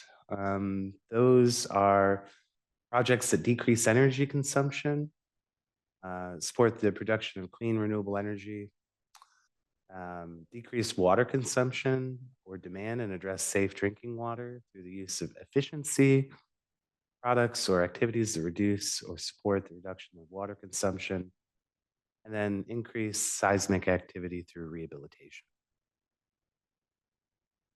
That was very quick, but I'm happy to answer any questions. All right, any questions? They really like them, I can see. Commissioner Shepherd. A few questions. I'll start with a procedural one, which I think might be for County Council. We have 3 items related to this. We have 2 resolutions and a public hearing. What order do those have to go in? I think we just established that this resolution goes first, and then is the fees before or after the ordinance? I don't think it makes any difference with regard to the fees. I think logically they would come after the resolution.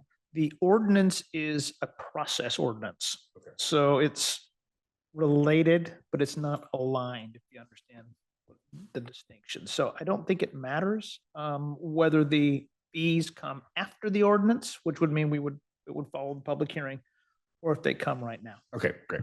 That was my process question on how we're framing this. Next question. In the resolution that's in our packet for this portion, it says that before establishing a program, we have provided notice to utilities. Has that happened? Yes. Okay, just making sure that if we say we did it, we did it. And the last thing I have for this, well, in general, it's a great program. I'll start with that, and I'm supportive of it. The last thing I have about the resolution, it says, and I talked with Maura and County Council about this beforehand.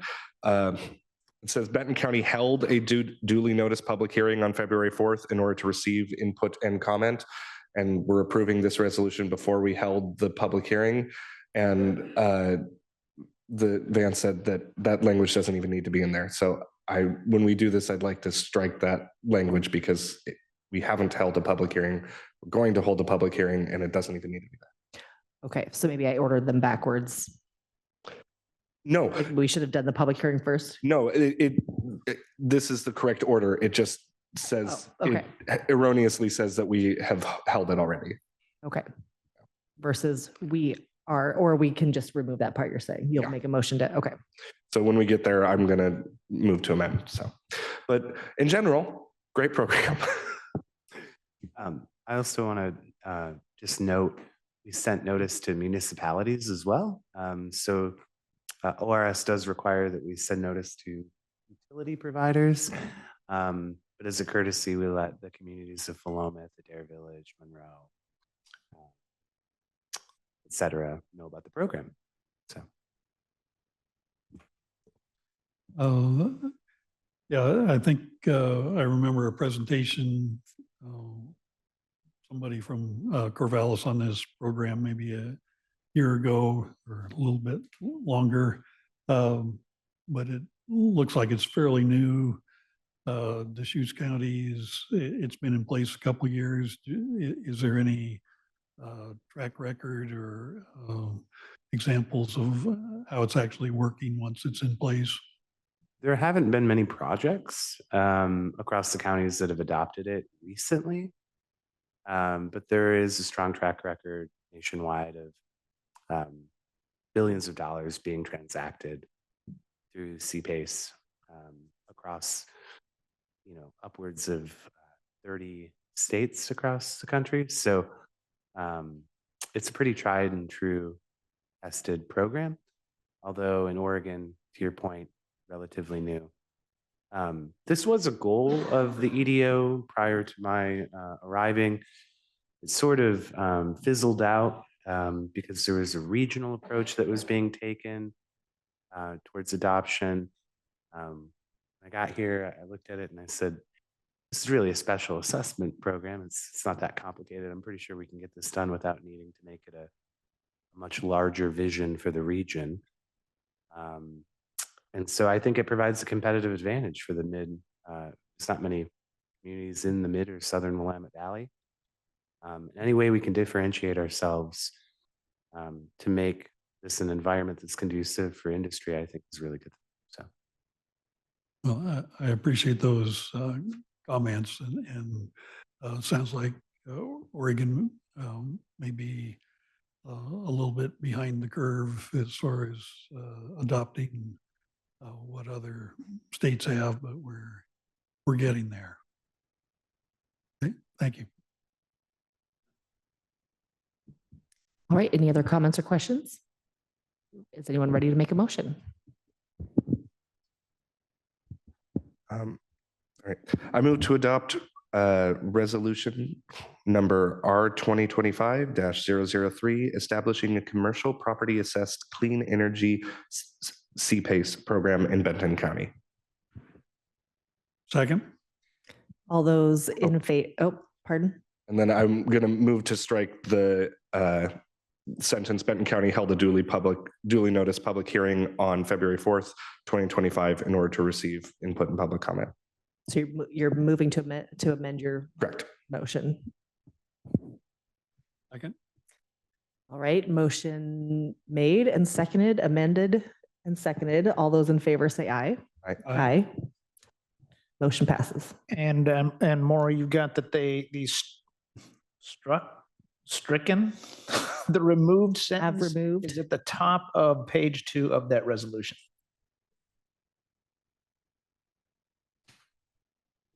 Madam Chair, you need a vote on the motion, on the Okay. resolution as a whole. That was on the amendment.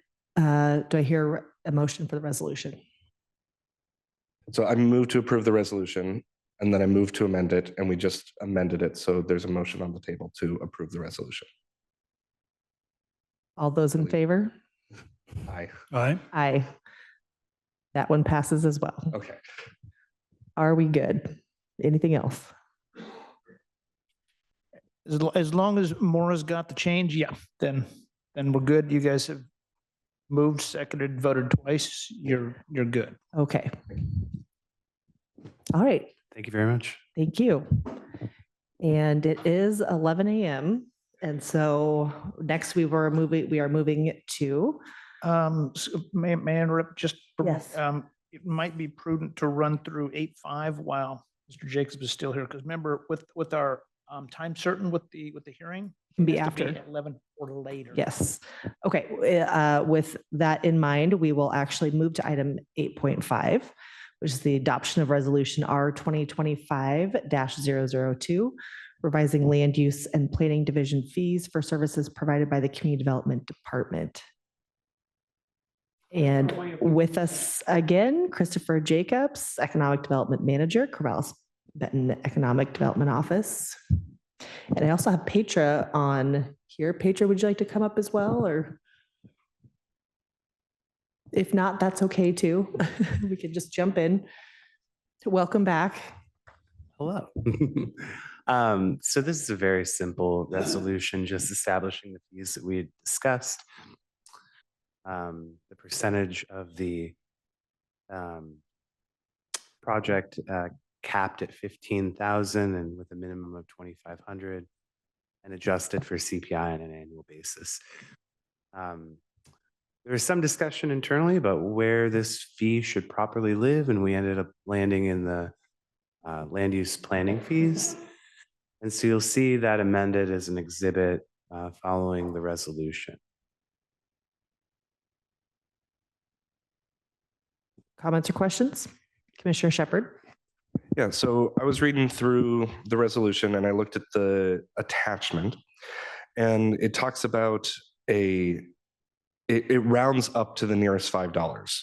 If I'm reading this correctly. So it says a 2.1% increase and rounded up to the nearest $5. Is that correct? Yes. Okay. I'm concerned that if it's adjusted annually, it can go up really fast because we're not going in percentage increments. We'd be going in $5 increments essentially, because or increments of $5, not smaller like the 2%. So what was the rationale for having for rounding it up to the nearest $5? Because I see some in here end in 2s and 9s and 1s already. So it's nearest dollar made sense, but nearest $5 was confusing to me. You know, I can't speak to that language is provided as a recommendation from Greg Munn, the Chief Financial Officer for Benton County. So I'm open to amending it as you see fit. But it was just plugged in from that recommendation. So I can't speak to exactly why. Okay. Can we ask Greg to come up? I just got a nod from the chair. Greg can.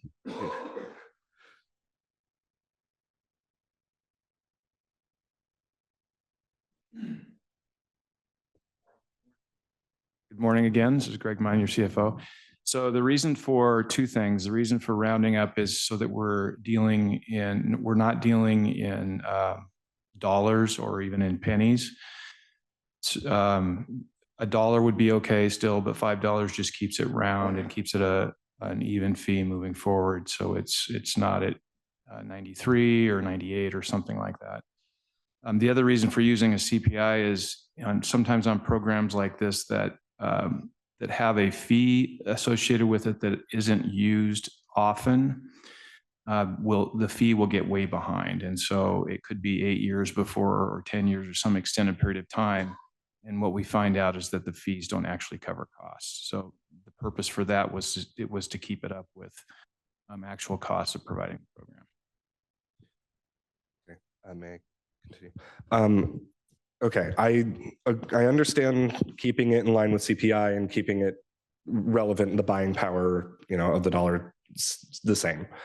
I'm concerned that if we set it to, if each time we apply CPI, we then round up a lot, we could end up with fees that are exponentially larger than where they are now in a few years.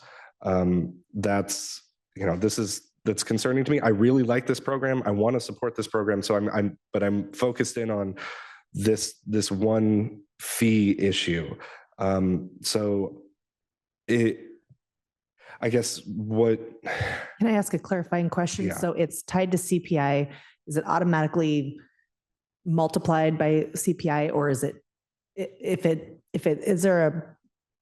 could it potentially be discovered that it's above CPI and so we're not going to raise it?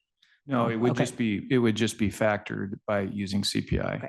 And Commissioner Shepherd, just to get your point, we could do it on the dollar. There's no reason that we couldn't do that. The difference between rounding to every $5 or keeping it at the dollar over the long period is minimal, but either way works fine. We could change that. Yes, go ahead. Okay, so what I'm comfortable with, and I'm one of three, is I'm comfortable with rounding up to 5 this time. I would prefer to keep it to the dollar from now on. Also, follow-up question, when is CPI applied and effective? I didn't see that in here, that when will the fees go up every year, like on what date? I believe it's at the beginning of the fiscal year. It's how we've handled that in other instances. Okay. Does that need to be officially called out somewhere, or I guess that's a council question. This fee goes into effect when this order is adopted. But annually it's increased by CPI. So when does that annual change happen is my question. So it will be presented annually with the fee increase from the department, which is community development. And at that point, CPI should have been factored in. And when you see this in November of 2025, you'll have that new rate at that time. Okay, so with an annual fee update from the department? Yes. Okay. Yep. So I don't know how to amend or suggest that, but I'll look to the chair for, I've expressed what I'm comfortable with. Sure. so. Why don't you can think about it for a minute and I'll check with Commissioner Malone if you have any comments or questions. Yeah, with the CPI at 2.1%, I think we're probably already a little under reality. So for this round anyway, I'm fine with the schedule as presented. All right. And I do not feel strongly either way. So any other comments, questions, motions? So Mr. Shepherd. I'll just do this. I'll move to adopt resolution number R 2025-002, revising land use and planning division fees for the services provided by the Community Development Department. Second.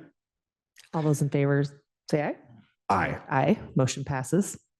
And I'm interested to see when we come back, when this comes back and we apply the CPI, what the choice of the board is at that time, whether we go with $1 or rounding up to 5. Again, supportive of the program. I just don't want fees to exponentially grow.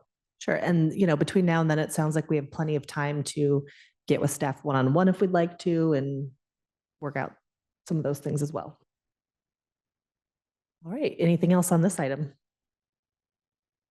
Okay, thank you. With that, now we will move into the public hearing. And I don't believe, is there a script anywhere? If not, I will just, I'll wing it. There's not a land use hearing. I Correct. didn't provide you one. Okay. So, well, it's Tuesday, February 4th, 2025. 11 a.m. is the time set for the public hearing for first reading of ordinance number 2025-0324, enacting Chapter 41 of the Benton County Code titled Commercial Property Assessed Clean Energy, or CPACE, financing.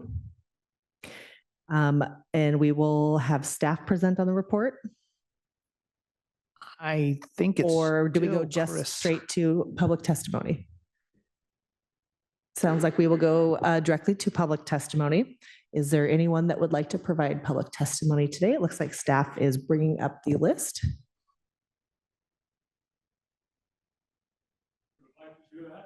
Okay. We got here just in the nick of time.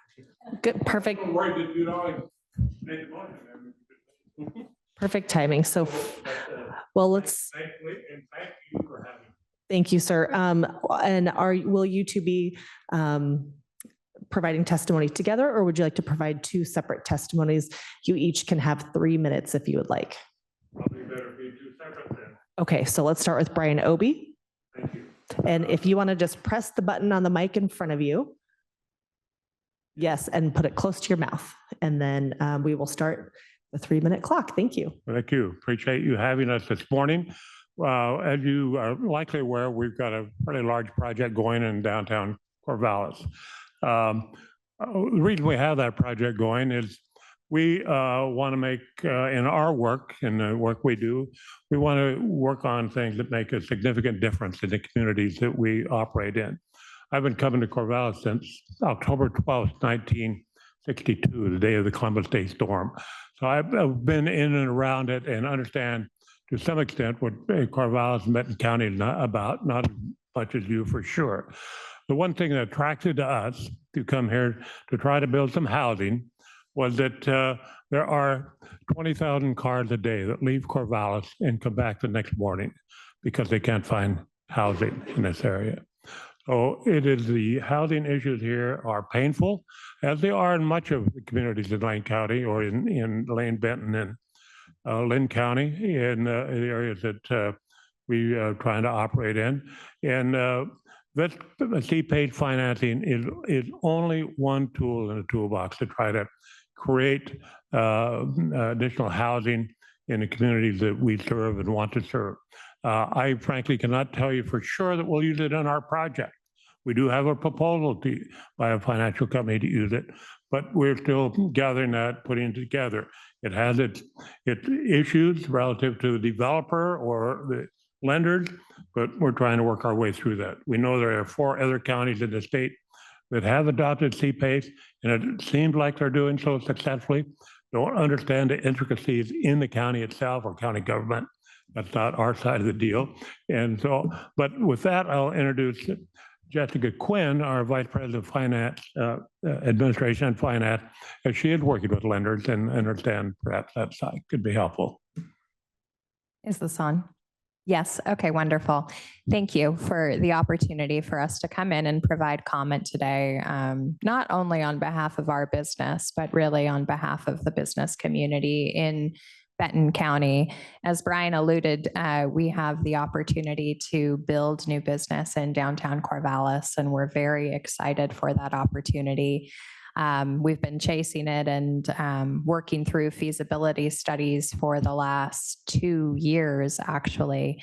And in that time have faced a lot of pressures and challenges that certainly aren't unique to our industry. It applies to businesses as a whole across industries with inflation and costs and some uncertainties on the macro level in the economy. Lenders are not giving out money like they did maybe 5 or 6 years ago.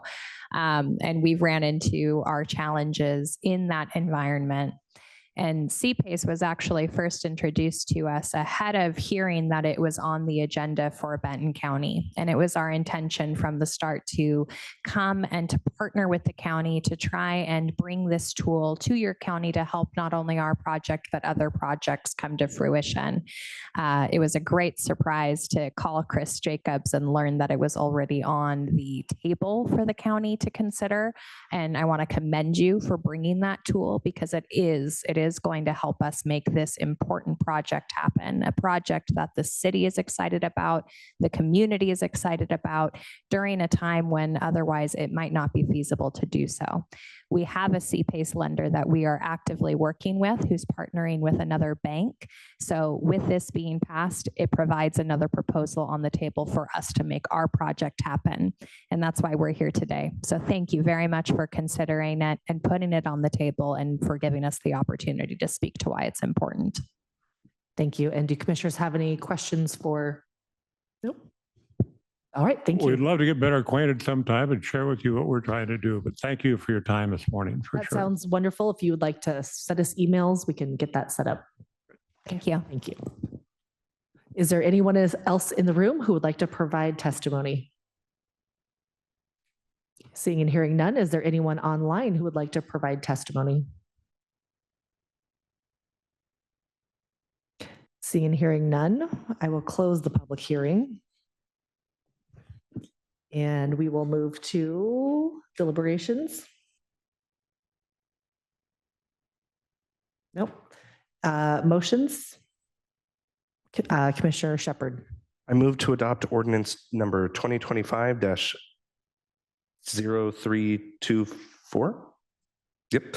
Enacting Chapter 41 of the Benton County Code titled Commercial Property Assessment or Commercial Property Assessed Clean Energy, CPACE, financing and conduct the first reading.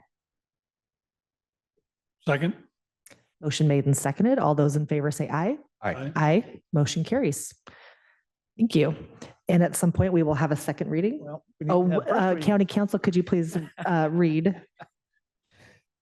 Before the Board of County Commissioners for the State of Oregon, County of Benton, in the matter of enacting Chapter 41 of the Benton County Code titled Commercial Property Assessed Clean Energy Financing, Ordinance Number 2025-0324. Benton County Board of Commissioners hereby ordain as followed.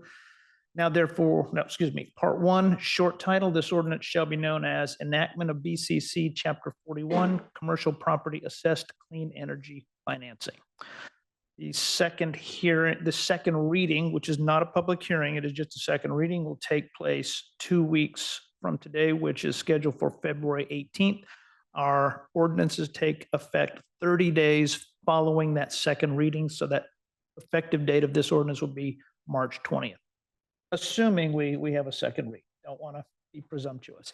And I do want one clarification. I note on the ordinance, our legislative notations behind each sections has the ordinance misidentified. It says 2025-0303. It should be 2025-0324. So. And we're okay, just considering that a Scribner's error. Oh, yeah, that's not part of the Fixed it. ordinance. Okay, oh, good, okay. All right. Thank you, everyone. Thank you for sitting through the bumbling of these items. I think that will bring us back on track for item 8.1, which is consideration of the revised bylaws of the Willamette Criminal Justice Council. And with us, and ever so patient, our District Attorney, Ryan Jocelyn. Welcome. Am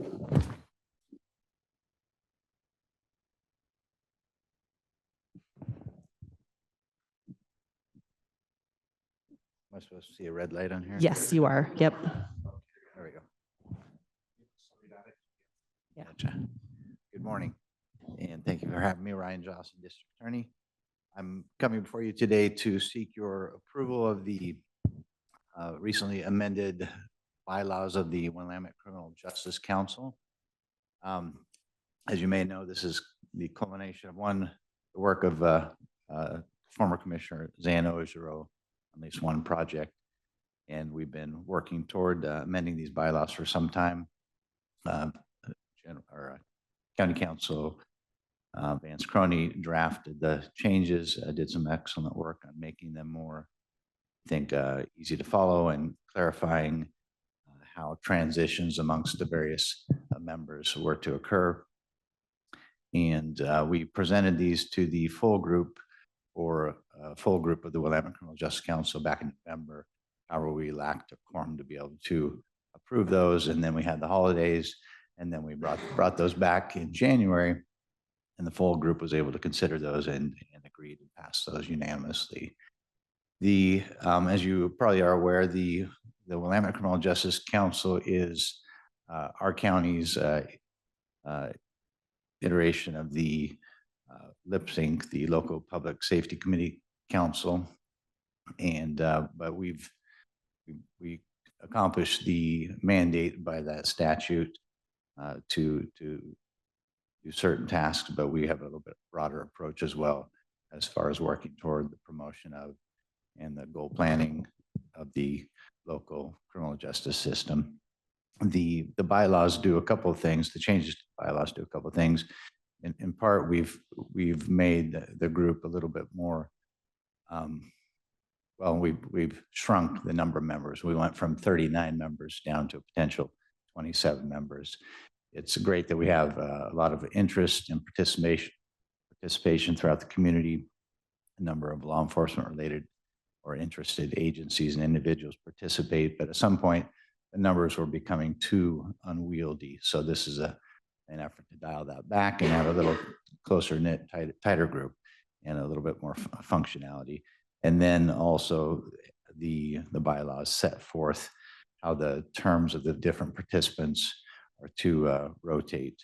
So for example, the various chiefs of police have the opportunity to participate and serve in a 2-year term, and those would rotate through the various agencies. The same would be true for the city council or mayors or city managers or other city representatives. So this just makes it very clear how that all is to occur. I'm very much in favor of the changes. I think they're excellent changes and makes for a more efficient and functional group. And I would ask for your consideration and approval of this, the changes to the bylaws. All right, comments or questions? Commissioner Malone? Yeah, I appreciate the effort that it took to address some of the problems. I know Commissioner Ojiro was heavily involved in this and going from memory, but I think these were some of the concerns that she wanted addressed. So appreciate that. And 39 is too many. I mean, you think of trying to be an effective group. So I think that's a significant change in the right direction. Yeah, I want to thank Acting Chair Ryan Jocelyn of that as he navigates an awkward space where he's had to step up and be chair of this for the time, and for taking on this project. And it was great to actually have them approved and have the quorum to have them approved at the last meeting. So thank you for doing that. And I move to approve the revised bylaws of the Willamette Criminal Justice Council as presented. Second. Before I call for the vote, I was just going to check with Sheriff Van Arsdal if he had anything to add. I appreciate that. Something's wrong with my camera. I don't know what's going on here, but I wanted to just echo everybody's thoughts. I sure appreciate the hard work Zan put in on this. Commissioner Ojero, she was committed to seeing this through, and she wanted this done before her 4 years ended. And unfortunately, here we are in February, and she didn't get an opportunity to bask in that. But she put a lot of work in on this, so I just want to thank her. Thank you for that acknowledgement. Maybe we should print it out and I'll sign it and frame it and send it to her or something. No. All right. Motion made and seconded. All those in favor say aye. Aye. Aye. Motion carries. You're very Thank you. And moving along quickly to item 8.2, Crisis Center Permanent Position Establishment. And it looks like we have Damian Sands with us, with our Behavioral Health Director. And we have April Holland online joining us, our Health Director. Welcome. Good morning, Commissioners and Administrator. April is going to take... And a little bit closer to the mic, please, and thank you. April is going to take a little introduction on Human Services restructure. Thank you, Damian. Good morning, Board of Commissioners. I hope you can hear me okay. I am April Holland, serve as Health Department Director here, she, her pronouns. Glad to be joined here with Damian, our Behavioral Health Division Director. And we're here before the board today regarding an exciting step in our health services restructuring efforts. When we last reported to the board, Assistant County Administrator Rick Krager, CHC Executive Director Lacey Millell, and I shared that our first steps in restructuring included some changes to our health services business office, which are ongoing, as well as filling some key positions to ensure that community, programs, and staff have the support that they need. So these two positions before you for approval today are the start of that second part of the process, those key positions to ensure support. These positions include a crisis programs director who will oversee and support all crisis programming, including the crisis center, mobile crisis, pre-commitment services, aid and assist, crisis outreach, response and engagement, or the core program. We also have an administrative manager who will support all of these programs. So I just wanted to provide a little overview saying thank you for your support along the way. We'll continue coming to you with more health services structure updates. And I'd like to turn this over to our subject matter expertise, Damian, for details and any questions you might have. Thanks. Take it away, Damian. Thanks, April. I do have a minor correction to the position as posted. We have a fiscal impact description listed as a guesstimate of around 85,000. So just got an update on that, and we are now looking at a projection of 99,800. So that has been processed internally so that we can have that corrected, so that there's a more accurate reflection of true cost for everyone. I think April captured the bulk of what this need is. This is a critical position for us to be able to really start up this new building. So this individual is going to be one who's going to be over all of these new services. What I can tell you about crisis services as a whole, for those of you who are active on the AOC front, AOC MHP recently conducted a review of the changes that have occurred within the crisis system over the last 2 to 3 years. What we have seen is a huge uptick in terms of community-based response. So at the county level, the burden and the lift that is occurring around aid and assist and a lot of those programs you heard April list has grown exponentially to a point where we see around 50% to 100% increase in use. These were services that were traditionally handled at a higher level within around the state. So that burden now falls to us as a county. And with that, we have to be responsive in terms of our service provision. So our services need to have a more robust administrative structure, which is what we're looking for here. Behavioral health as a whole has gone with an exponential growth, as you know, and it continues to be a high priority for our governor. So our hope is to really be able to meet the current burden with an administrative backbone that can support that at the county level. Regarding the assurance of fees, so this is a critical piece for our community. IHN recognizes that as a critical piece. I believe you will see attached to the document there is a letter of assurance from IHN, from their CEO, basically outlining that they see this as a critical function within our community. They are more than happy to support this in terms of the additional costs and revenue. You will see us return with a much larger and more robust budgetary ask when we have all the new positions coming online. So there's probably going to be a budget reshoot at that time. But this position specifically is really about getting all of our ducks in a row and having someone in a role that can take a senior leadership position to stand this up. So without further ado, thank you. Comments and questions? Damien, you want to talk about our new project manager on this?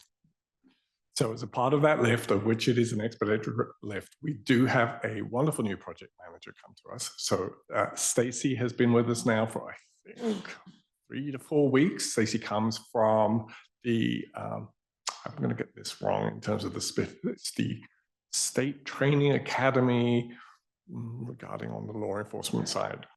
Yeah, so she has, more importantly, she has some experience in Benton County. She was a former Benton County employee for many years with the juvenile justice program, so she's quite familiar. But we have so many to-dos that our ability to really function as a behavioral health unit is critical that we have a project manager involved in this. So she is going to be giving you, and I think April's going to keep everyone apprised, but she's going to be giving you updates. You're going to see that both over email, but also there's a high likelihood you'll probably see in-person updates as well. And that way can really keep you guys apprised as the center comes to final opening in the later months. I'm going to hold off on saying a date. Just to follow up, Damien, the shift in the workforce is pretty significant. I've heard 38 to 40 new employees, correct? So there's some repurposing of existing employees. So you're probably going to see around 28 to 30 of a new ask, and then you see existing positions that are being retooled. One of the big reasons why there's such a big lift is that we are moving away from a traditional sort of 8-hour model to being 24/7. So if you can imagine a residential environment that has to maintain 3 shifts and then staff with the 3 shifts, and that is an exponential growth. It's a brand new thing for us. So that will come with quite an ask. It's uncharted territory. It's uncharted, it's climbing a mountain, and also these particular positions are very difficult to fill. They are very, very difficult. So hopefully we will get to a place in which we can make these attractive to our community and begin the process as soon as we possibly can to get those processes. It's going to be a large lift for everybody involved, from HR to finance. So, and I'm really appreciative so far of what they've already been around supporting us in terms of being responsive. You mentioned Stacy. Is that one of these 2 positions? It's not specifically these 2 positions. We have an administrative manager and we have a director. The director is really the senior level over all services for operations, for direct service in terms of aid and assist, as well as sort of the more community-facing type roles around policies and procedures. And then we have the administrative manager that really is around the day-to-day functioning of a 24/7 program. So Stacy is a carve-out role that we did through a procurement process with the state that allowed us to access 20 hours a week of project management services that get picked up by our general health department in terms of cost. So we did that as an adjunct, and we wanted to get that thing going as quick as possible. And yeah, so it's not a permanent position. This is a limited, the project manager has a limited timeline, limited hours until the project's complete. But the two positions that are described here are These will both be permanent. Yes. Makes sense because it's a permanent facility. Yep, we hope so. Yeah. Thank you. Any other comments or questions? Commissioner Shepherd. Yeah, I just think that the need for these has been proven over multiple presentations over the last year. So I'm supportive. Yep, and I too am happy that we are here to make it so. Do I hear a motion? Yeah, I'll move to approve 2 FTE in the 2023-25 Health Department budget to support operationalizing the new crisis center. Second.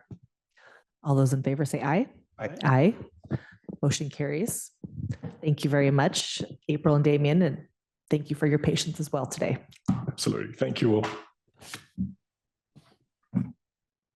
All right, I believe that brings us to our last item, which is item 8.3, the consideration of the Philomath Chamber of Commerce sponsoring a table at the Samaritan Awards, which is rapidly approaching this Friday, February 7th.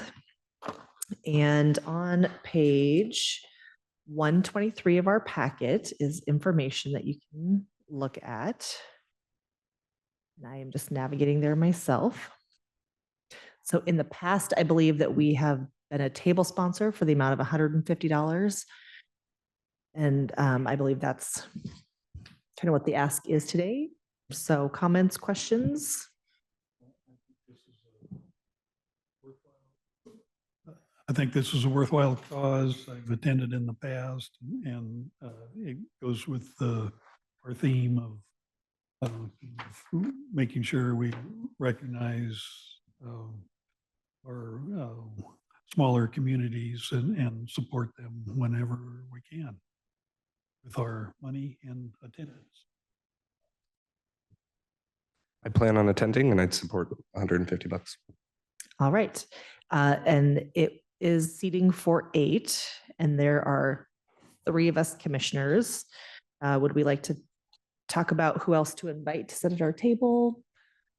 Perhaps County Administrator McEnany. I see 2 thumbs up.